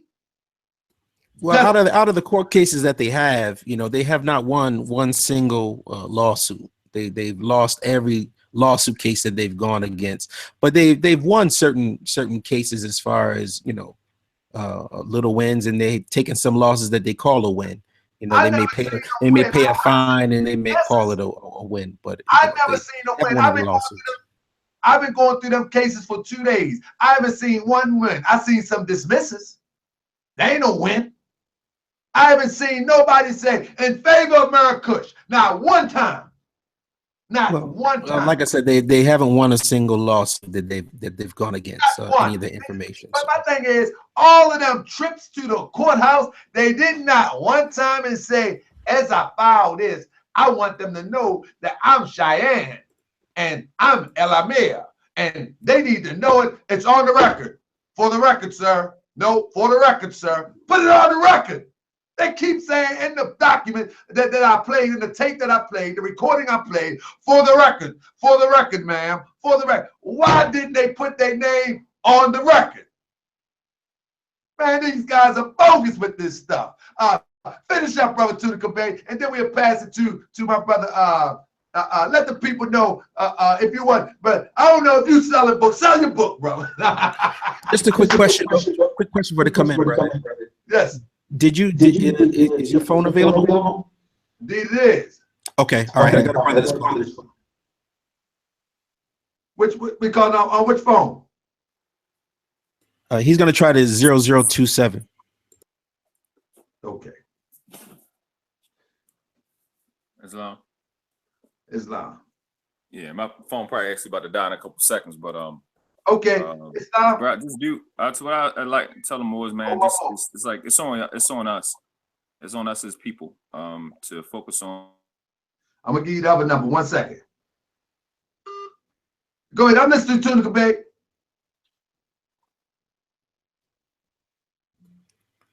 I think it's phone. But that's all right. I'm about to go ahead, brother Ish. I want this brother that called in to show on.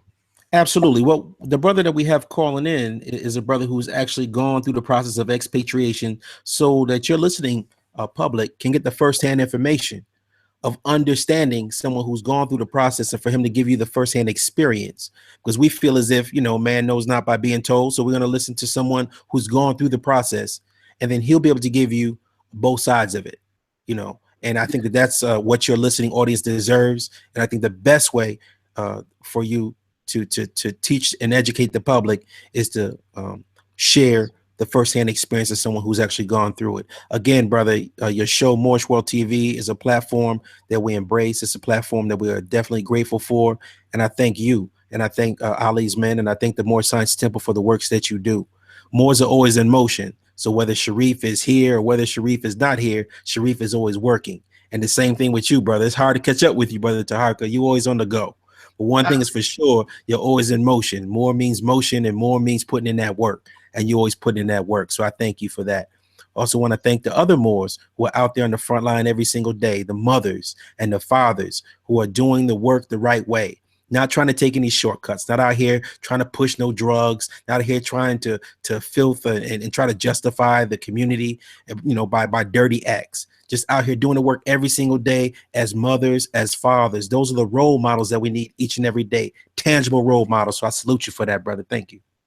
Islam. So what I did was I just sent the brother this other number because it's going to be more clear.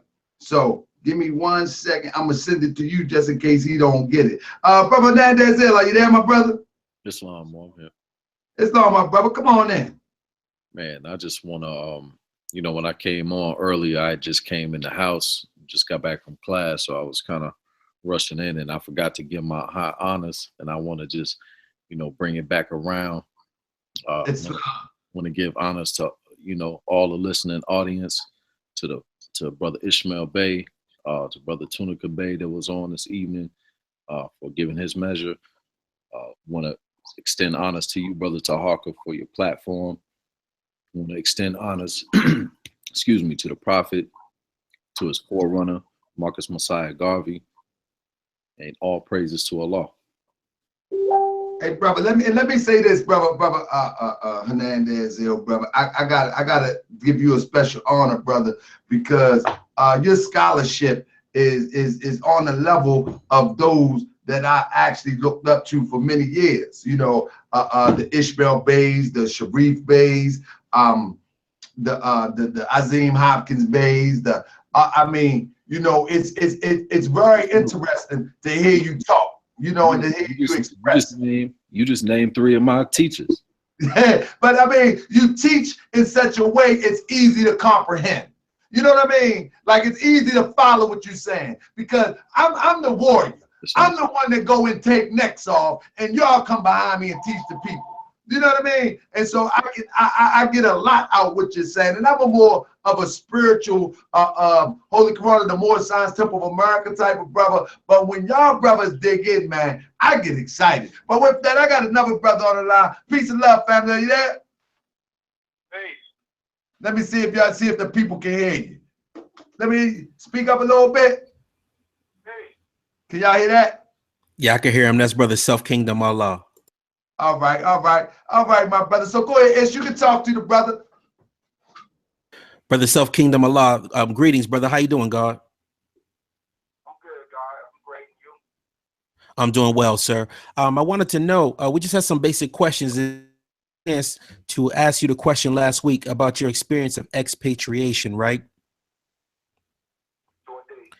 And with the listening audience, is it possible that you can just share like what you went through when you went through this particular process? Like, how did you go through the initial stages of expatriation, and what was your experience of going through that? Is that an experience of something that you would ever do again, brother? Right. Before I explain like the details, I'm gonna get straight to the point. I would never do it again. And anybody that's listening that want to do it, I think that you listen and you reconsider. If you want to be in a different country and you want to operate in a different country, I would suggest try to get dual citizenship any way that you can. So I'm gonna go into the process. In the 1990s, the mid 1990s, for a lot of us that was getting knowledge of self during the times in the 90s, you know, the universities are the places that be really, really popular because you get to see people from across the world. So I was introduced to the idea with some of the 5%ers from Europe, New York, New Jersey, that area, but they really wasn't doing it. So once I was introduced to it, I looked into it. And since we have a lot of federal buildings and a lot of State Department buildings in Milwaukee, I found one that dealt with that. And one of those things was, at that time, you didn't have to be out the country, but you had to have like tickets. Like if you had your airfare showing that you was about to go out the country, they will allow you to fill out the forms. You'll talk to a consulate, and they would try to talk you out of it. But the final word is yours. And they tell you in details. Now you can look some of the stuff online. So I'm gonna tell you some of the stuff that they won't tell you online. One of the things that they're going to tell you is if you try to come back, and if in the process of you trying to come back, you in the U.S., if you can get back in the U.S., you can't do nothing wrong. Jaywalking will get you screwed over. Anything that can get you a citation can have you locked up for a period of time that's unimaginable. So after they tried to talk me out of it, I still went through it. The university was going to Accra, Ghana. So I had the tickets to go there. So that's how I was able to do it. I talked to the consulate. They allowed me to do it after they tried to talk me out of it. Come back a week later, they approved it. When I go to Ghana, I'm seeing, reality setting. Like we're drinking water out of like sandwich bags. I don't know if some of y'all ain't ever like been to certain parts of Africa and stuff like that, but certain parts you don't have bottled water, you don't have cups of water. You'll get water given to you in like sandwich bags. So the experience for me, reality was setting in. I'm like, okay, if you don't have money like that to go over to those places, you're gonna be dealing with some stuff that you're not gonna be used to. So I wasn't cut out for it. So I'm gonna keep it real. When the university was coming back, I jumped my ass right back on the plane. I'm thinking that it's, you know, all cool. Once I get back through, I get snatched up. And when they snatched me up, the first question was, what are you doing back here? And I had to explain my situation, that it was a mistake, whatever. So my problems became worse. I couldn't get employment. And even if you're trying to get like financial aid, all that type of stuff is a wrap. If you're trying to get any state aid, federal aid, it is a wrap. So once they got me, they took me down, and one of the things that they told me, to make money is going to be hard. So for like some brothers, you might want to sell a little marijuana or something. You might have small amounts. If that's all you can do. But here's the kicker. Get caught with marijuana and you're not a U.S. citizen and you're an expat, instead of doing, you know, getting a fine or doing like a couple weeks, you can be literally doing years. And this is what you can't find online, but this is what they'll explain to me in person. Like small stuff like that can get you locked up for long periods of time. And they're going to watch you. While you here begging to become a citizen again and explaining how, which is very, very hard, you really can't do nothing. I had to go on the street and actually be careful because I couldn't get hired nowhere. I couldn't get financial aid, so the college shit was a wrap for a while. And the only way that I was able to get back in, get citizenship back, was when I wrote down that I had a son here and I wanted to be a father. I didn't want my son to be a burden to the country. I want to be the person that's taking care of him instead of the country paying money to take care of my son. That's the only way it got through. And it took like close to 8 months for that. And this what happened after that. Your passport is a wrap. You're not getting a passport for a while. I just got my passport back after all that ordeal, like in 2010 or something. They had my passport on hold for close to 14 years. So if somebody want to do that, there are consequences. If you're not built for it, if you're not built to be in a country where you ain't got nothing, you don't have nothing, it's not for you. I know a few sisters right now in Ghana right now, and some of y'all might be friends with them on Facebook, and you see them put the post up all the time, begging for money, begging for help. And if the sisters listening, I'm not trying to be funny and I'm not trying to diss y'all, but one of them I tried to talk to her before she even did it. When she did it, now she's going through something. One of them want to come back. I see the post like every other day. We're raising money for this. We need money for that. It's not what people think. It's not going to be this cakewalk. You're going to go to a different country and things are going to be okie-dory, or you could get a bunch of land and you're going to grow food and all that. You got to think about the water supply, all of that. When you get to those places, the reality is set in. And the conclusion I came to, if I want to be at those places, I'd rather do dual citizenship. I would never lose U.S. citizenship again just because I want to prove a point. I want to be the big man. I want to make it seem like I did something extravagant, to be extra conscious or something like that. I'd never do that again. And this is what, for my traveling, this is for people that's listening, especially for my brothers, black men, Moor men, original men, whatever you call yourself, you're the original man. This is what I can tell you from traveling from different countries. We might get treated like shit in this country. But when you go to other countries with a U.S. citizenship, that shit is like gold. You know what I mean? Like, they're not talking about you're the black American or the African American, or not even the Moor American. You are an American. Your citizenship holds weight in a lot of countries. Example, before they was making it easier to go to Cuba, I put in my application to teach that the black man is God in Cuba. The shit was approved. The shit was approved quickly. As long as you respect your citizenship, you ain't got to sell out to the country. You ain't got to kiss this country ass. You ain't got to turn a blind eye to the ills of this country. But I think the smartest thing that we can do is realize the value of U.S. citizenship. It does have value. Now, I'm not saying we got to be all pro-USA and all that. I'm not saying that. I'm saying if you got something of value, recognize it. We still can build in this country and build in other countries, but if you want to be an expat, my will is that you built for it. or you're gonna be like these other people that you see on Facebook, making GoFundMe's because we need money for this. We ain't got water. We ain't got food. We're not built for it. Don't do it. Because if you come back here, and I think what they told me, I think if I would have tried it when I was over 21, because I was still like 18, 19. I think when you're 21, it's almost impossible to get your citizenship back. So if anybody that's listening that's over 21 and you try it, you definitely want to reconsider and think about what you're doing. And I'm not saying you can't, make things happen in a different country.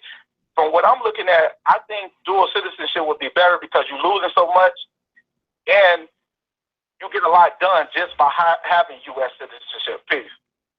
Peace, my brother. Thank you so much, Brother Self Kingdom. And I think that's so very important because that's what we've been trying to stress to the listening audience last week during our discussion, as well as for tonight. It's a one-way ticket. And what you're doing is that you're going to change the whole lineage of your family coming after you. So your seeds are not going to have that nationality unless it's through the mother. You're giving up so much. When you make a decision, you have to be wise with the decisions that you make. So that's why we try to emphasize this to the people. You don't have to be like you stated. We don't have to walk around with the Abraham Lincoln red, white, and blue hat on, but understand the fact that you can make tangible changes as being a citizen here. You can go up and you can aspire to be a part of the political realm, to get funds to go into your immediate community, or you can work out your citizenship to make sure that your benefits stay intact. But if you jump out that window and you expatriate, we're letting the people know that the people that are giving you that advice, they're not telling you that you have to make that decision from another country. Can you emphasize that one more time, that you have to be outside that country, outside this country, before you even make that decision, brother? You can make the decision here.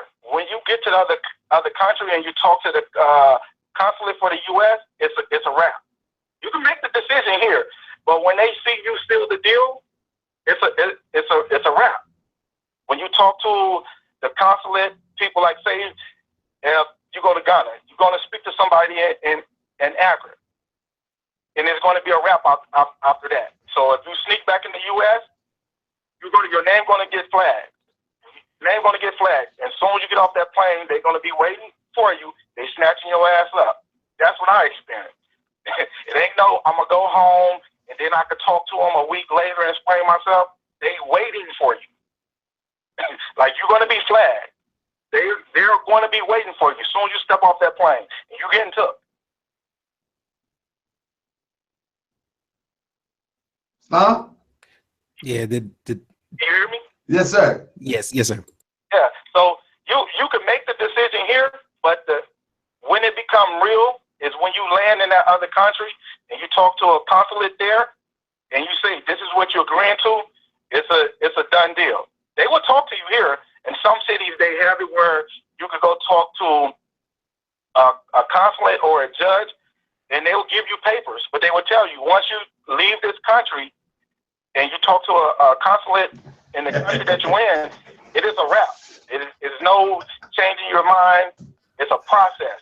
And from what I remember, if you're 21 or older when you do that, it's like 10 times harder for them to even think about giving you a second chance at citizenship.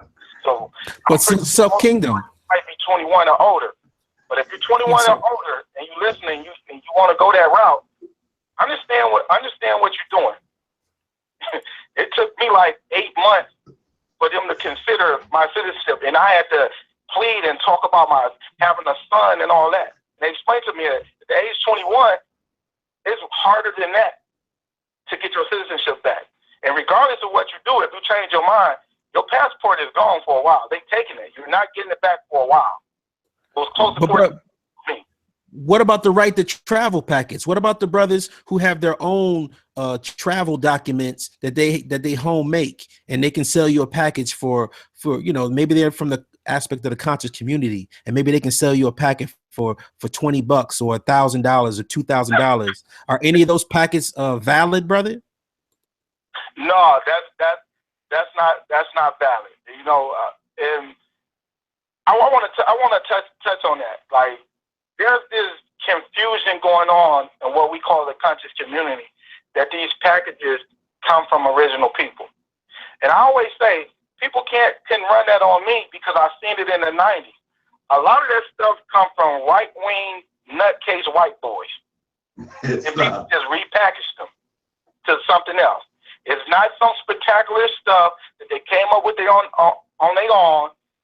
You got white boys that was doing this stuff decades ago, trying this stuff, and it's not legit. And it's not just us that was getting shot up over this type of stuff. You got white people been getting shot over that stuff too. So it's in a nutshell, it's bogus. Now, will it work where you could get cross seas? You could get cross seas with a lot of bogus stuff, but it's when you're trying to come back is where you're going to have the issues. You know, a lot of, like the first time I went to Cuba, I seen people able to get on a plane from Florida, but I also seen them get snatched up once we got inside the Clara too. So these packages people are selling, brothers and sisters, it might seem real and it might seem legit, but it's not. It's not. So I would just say that don't get caught up in something unnecessary.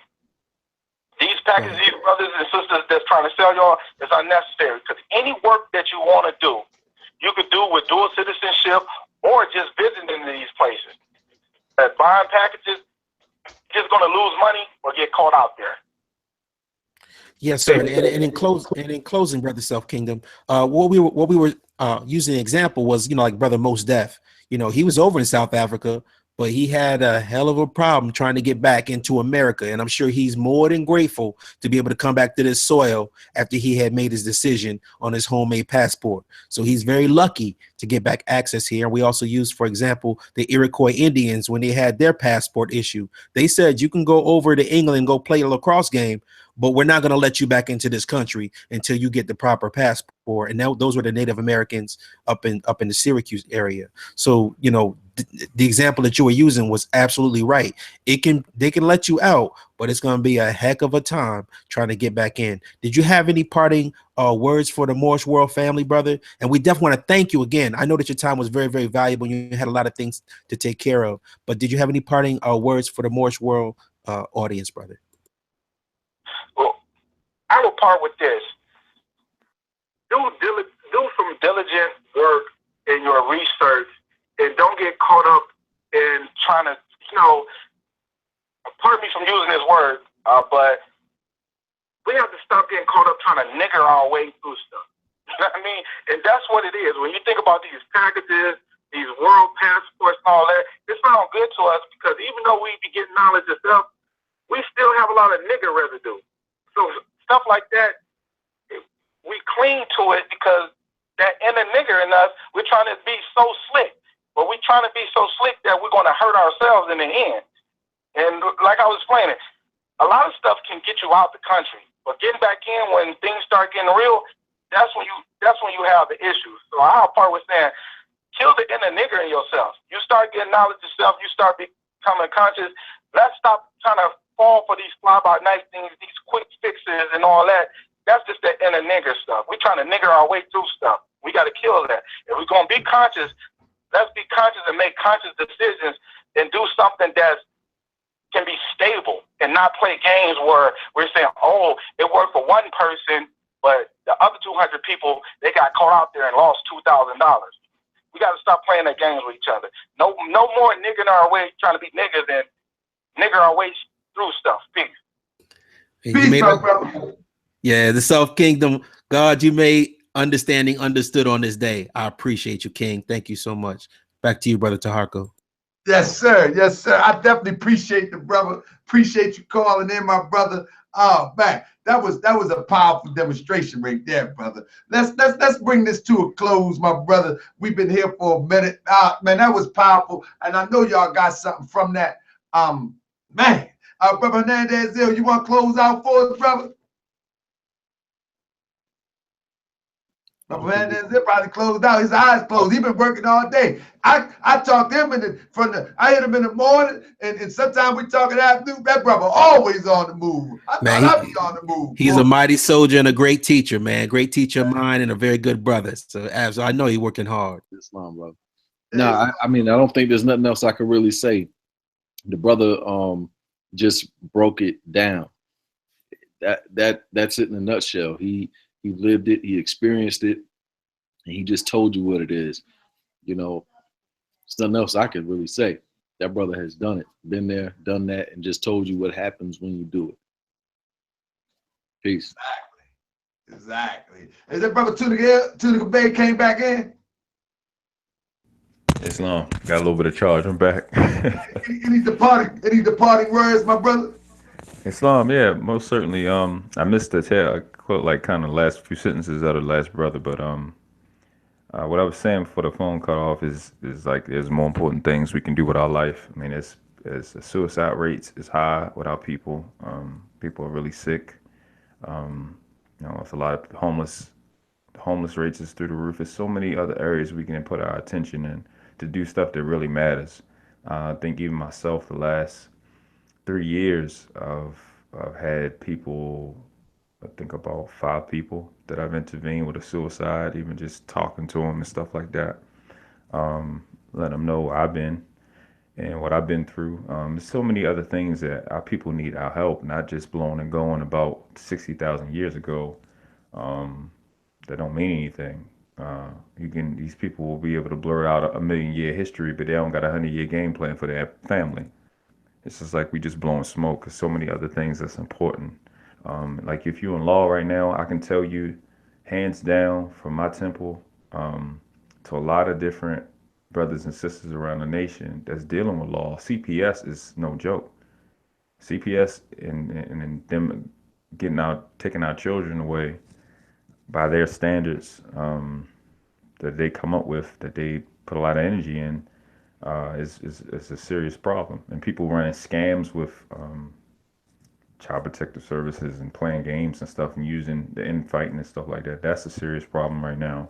So it's like, just use common sense and just not stop looking for easy, man. It's not going to be easy. The difference between myself and other people in this movement is I'm not looking to get out alive.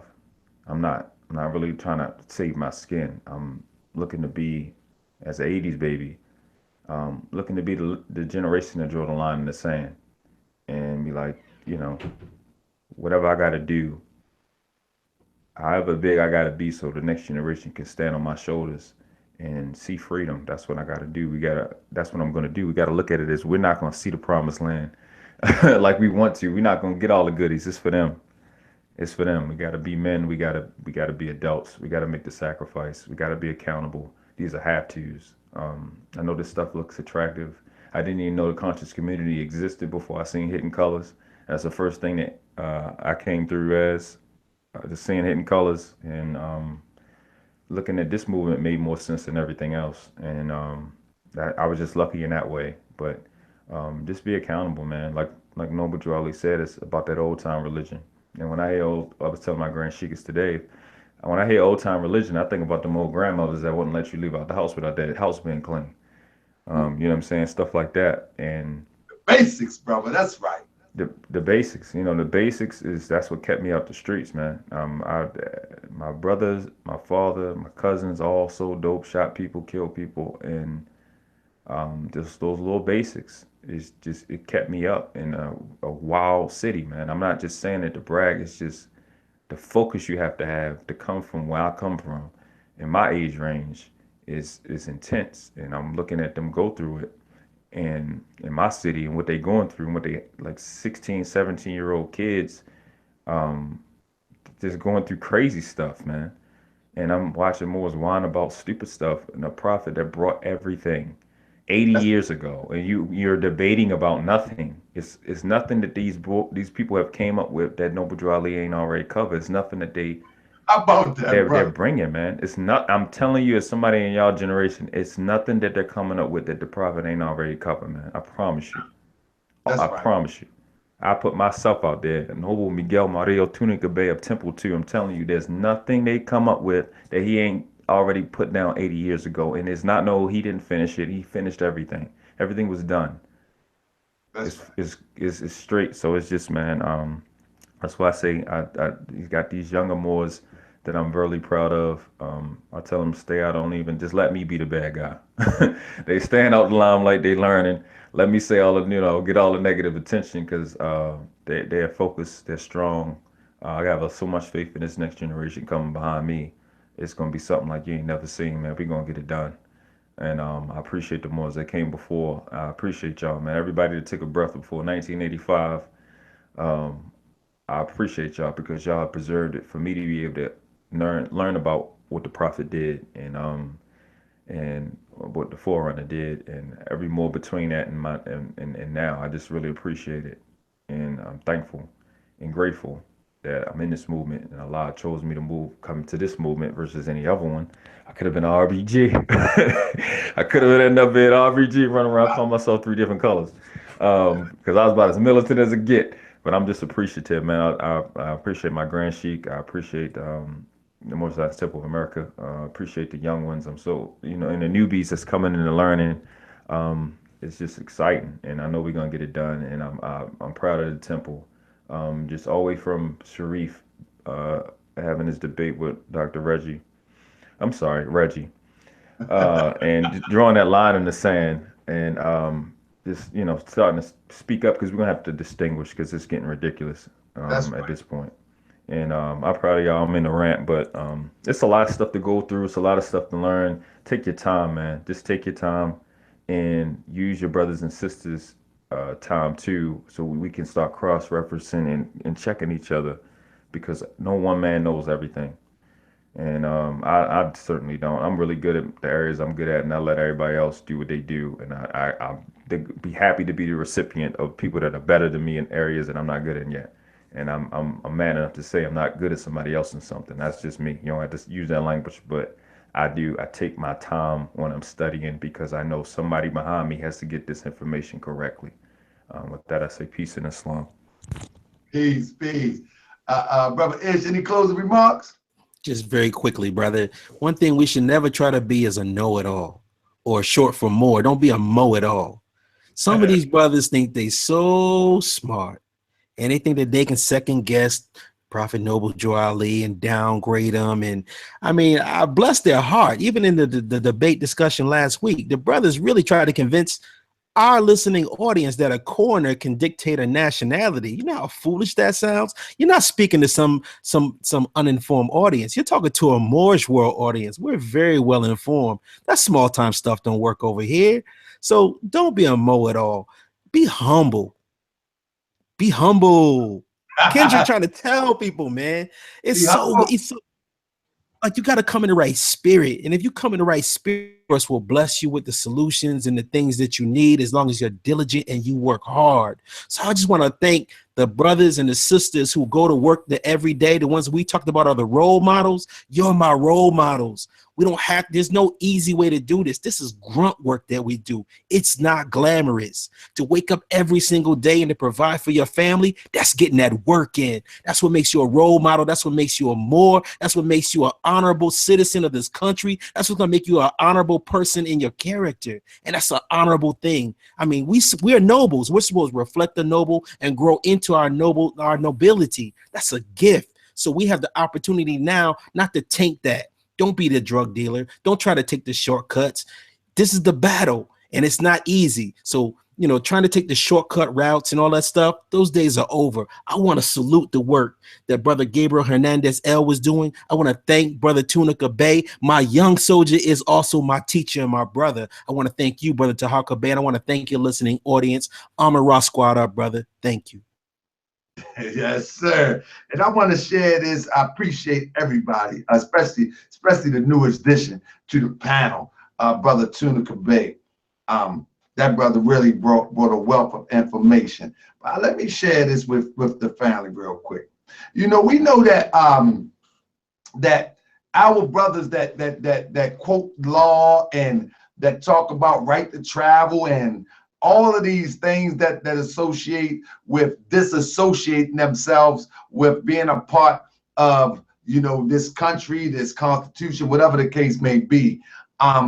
One thing that when the prophets say we must proclaim our nationality, and Brother Sharif Bey always point out what nationality is. And these same brothers that hold the Black Laws Dictionary higher than the Circle 7, affectionately known as the Circle 7, the Holy Father of the Moorish Science Temple of America. And in the Black Laws Dictionary, the question is, what is nationality? The quality or character which arises from the fact a person belonging to a nation or state. When you listen to these people, the Cool Joes will cuss you out in a minute. Alamir, he's going to cuss me out tomorrow.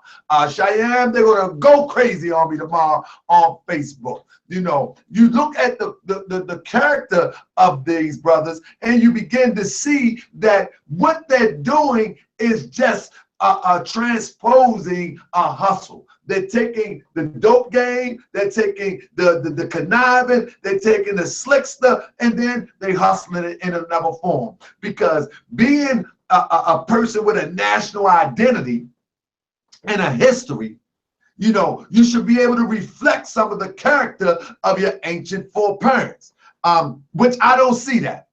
I don't see any of that.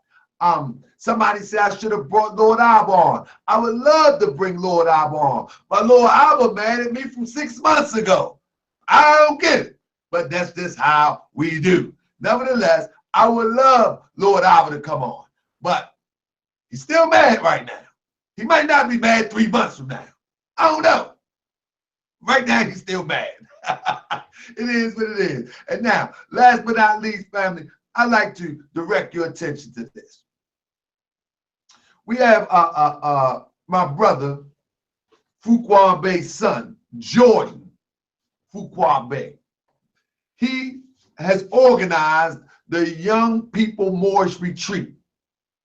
And it'll be happening on June 23rd through the 25th in Detroit, Michigan.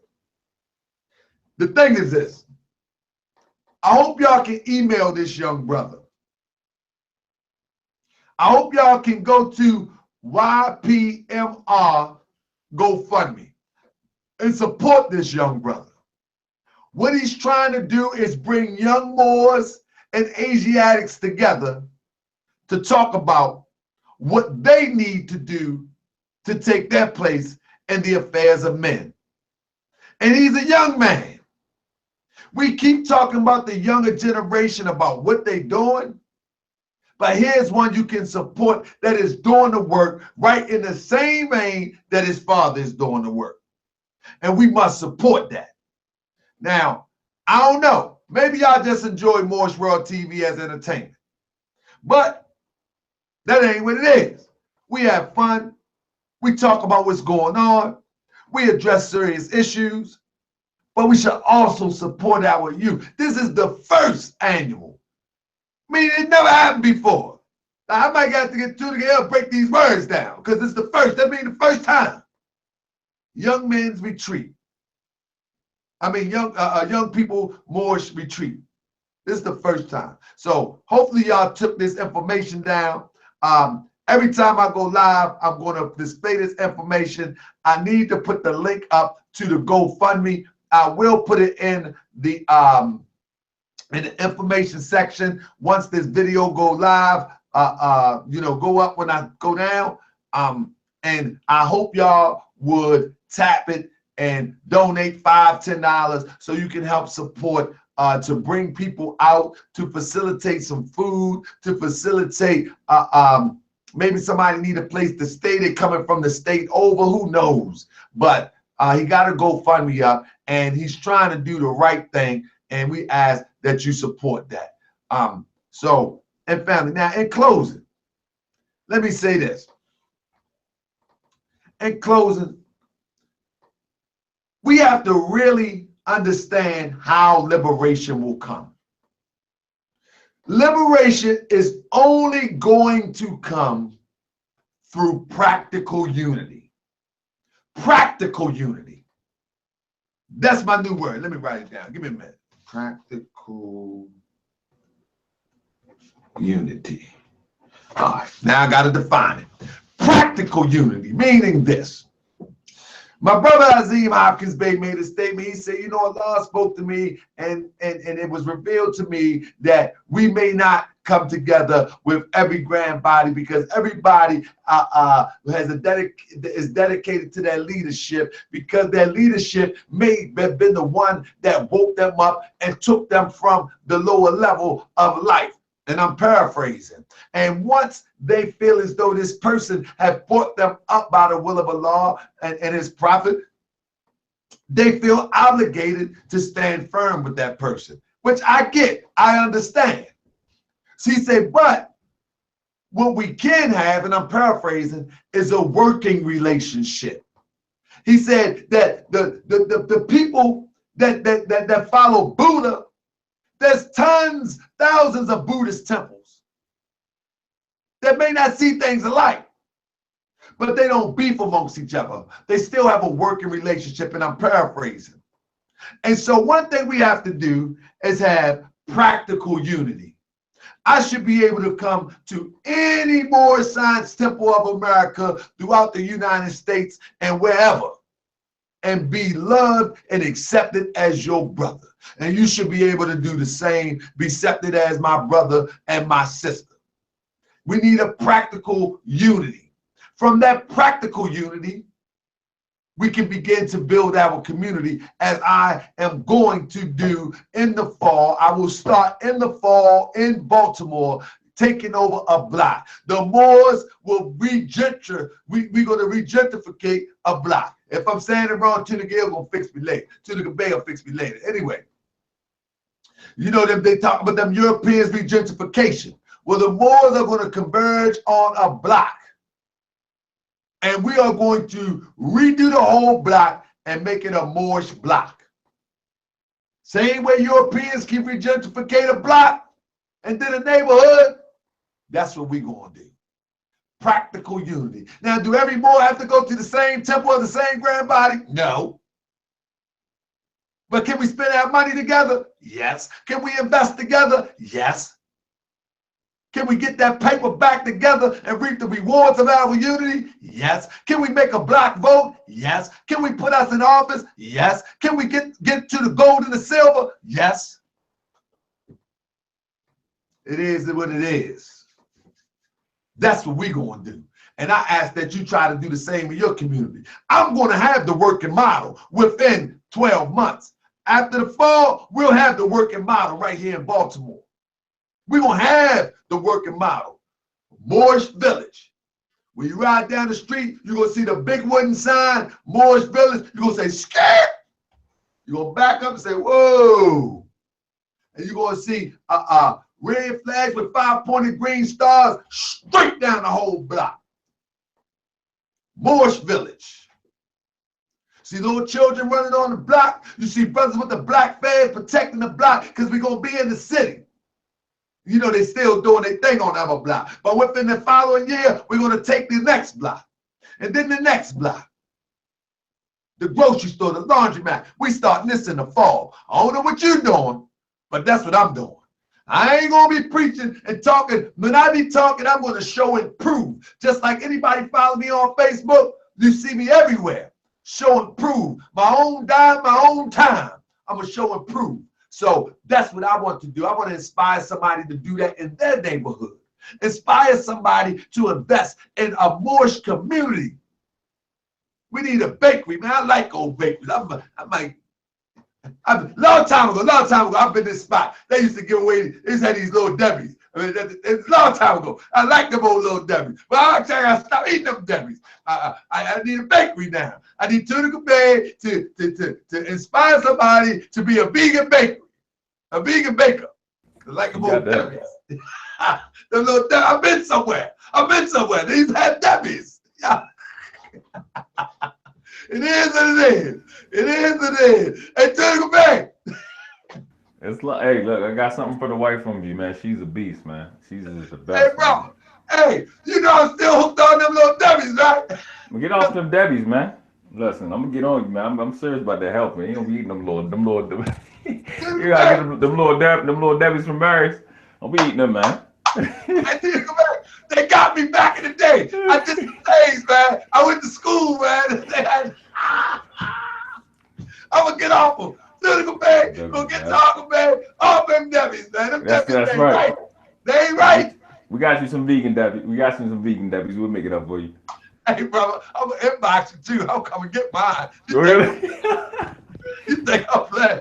Y'all gonna be listening at the door somewhere. Boom, boom, boom. Like, hold up. I'm gonna get them vegan Debbies. Anyway, man, I love y'all, man. Listen, I got a good show coming on Sunday. On Sunday, I'm bringing this brother on. He's so inspiring. I'm telling you, this brother said if there was a drug made, he used it before it hit the street. And he turned his life around. And now he is changing the lives of many of people in Washington, D.C. He gonna be, man, this is an amazing story. He went from the drug dealer, the drug user, incarcerated, to having a picture with the second man that was next to Obama, Eric Holder, you know, for the works that he's doing in Washington, D.C. I will be putting out the flyer soon, and I got some new stuff for you. I'm telling you, this new stuff, I'm about to do something tomorrow. I'm going to surprise everybody. I'm going to go live, so please subscribe and put for alerts. Alerts is, let me see on here, there's a little bell or something on this thing. Subscribe, and press for alerts, because I'm going to tell you I'm going to be doing some special things. I'm going to give you a little secret. Tomorrow, I'm going to Virginia. It was a secret, you see. I'm going to Virginia, and I'm going to the Moorish colony, and I'm going to document it for you. I'm telling you, I do this on my own dime with my own time. I'm trying to tell you. Ain't nobody gonna pay my gas. Ain't nobody gonna pay me for taking a day off. I'll tell you, I could be going somewhere building something, making a few dollars. But guess what? I'd rather make a few people understand that we have some work ahead of us and be inspired to do the work. So I'm going to Virginia. I'm going to the colony. I'm going to meet my brothers there. I ain't gonna tell y'all who I'm gonna meet there. So I want y'all to subscribe. Because I'm telling you, if you don't subscribe, you're going to miss a couple live things. And I ain't going to be going live on Facebook all the time. I got 2 phones, one for the YouTube, one for Facebook. I got 2 phones, but sometimes I ain't going to be going on Facebook. Sometimes I'm going straight to YouTube because I got 2 phones, one for the Facebook, one for YouTube. Y'all know that song. Anyway, I got to get up out of here, man. I appreciate y'all, and you know I love y'all. And even, man, shout out to Cheyenne, and shout out to L.I. Mayor. I do like you brothers. I really do, man. I really do. I don't like what you teach, but I like you. Matter of fact, I love you. I love you. Mama Doctor loves you. Y'all watch wrestling. I love you. Anyway, good. We're going to be looking good, brother. I got to tell you some good stuff. We're going to be having a good show. Hope y'all can tune in tomorrow when I go live from Virginia. I don't know if the reception is good, but we'll find out. If not, I'm gonna record it too. So we good. Peace and love, family. I'm out. I appreciate you. Thanks to my brother Fuqua-Bey. He won't be a stranger to this show. I love the brother scholarship. Thanks to my brother Hernandez. I love my brother scholarship. He gonna be around, and y'all know Ishmael Bey ain't going nowhere. Peace and love, family. See y'all next time. Hopefully tomorrow around 2 o'clock.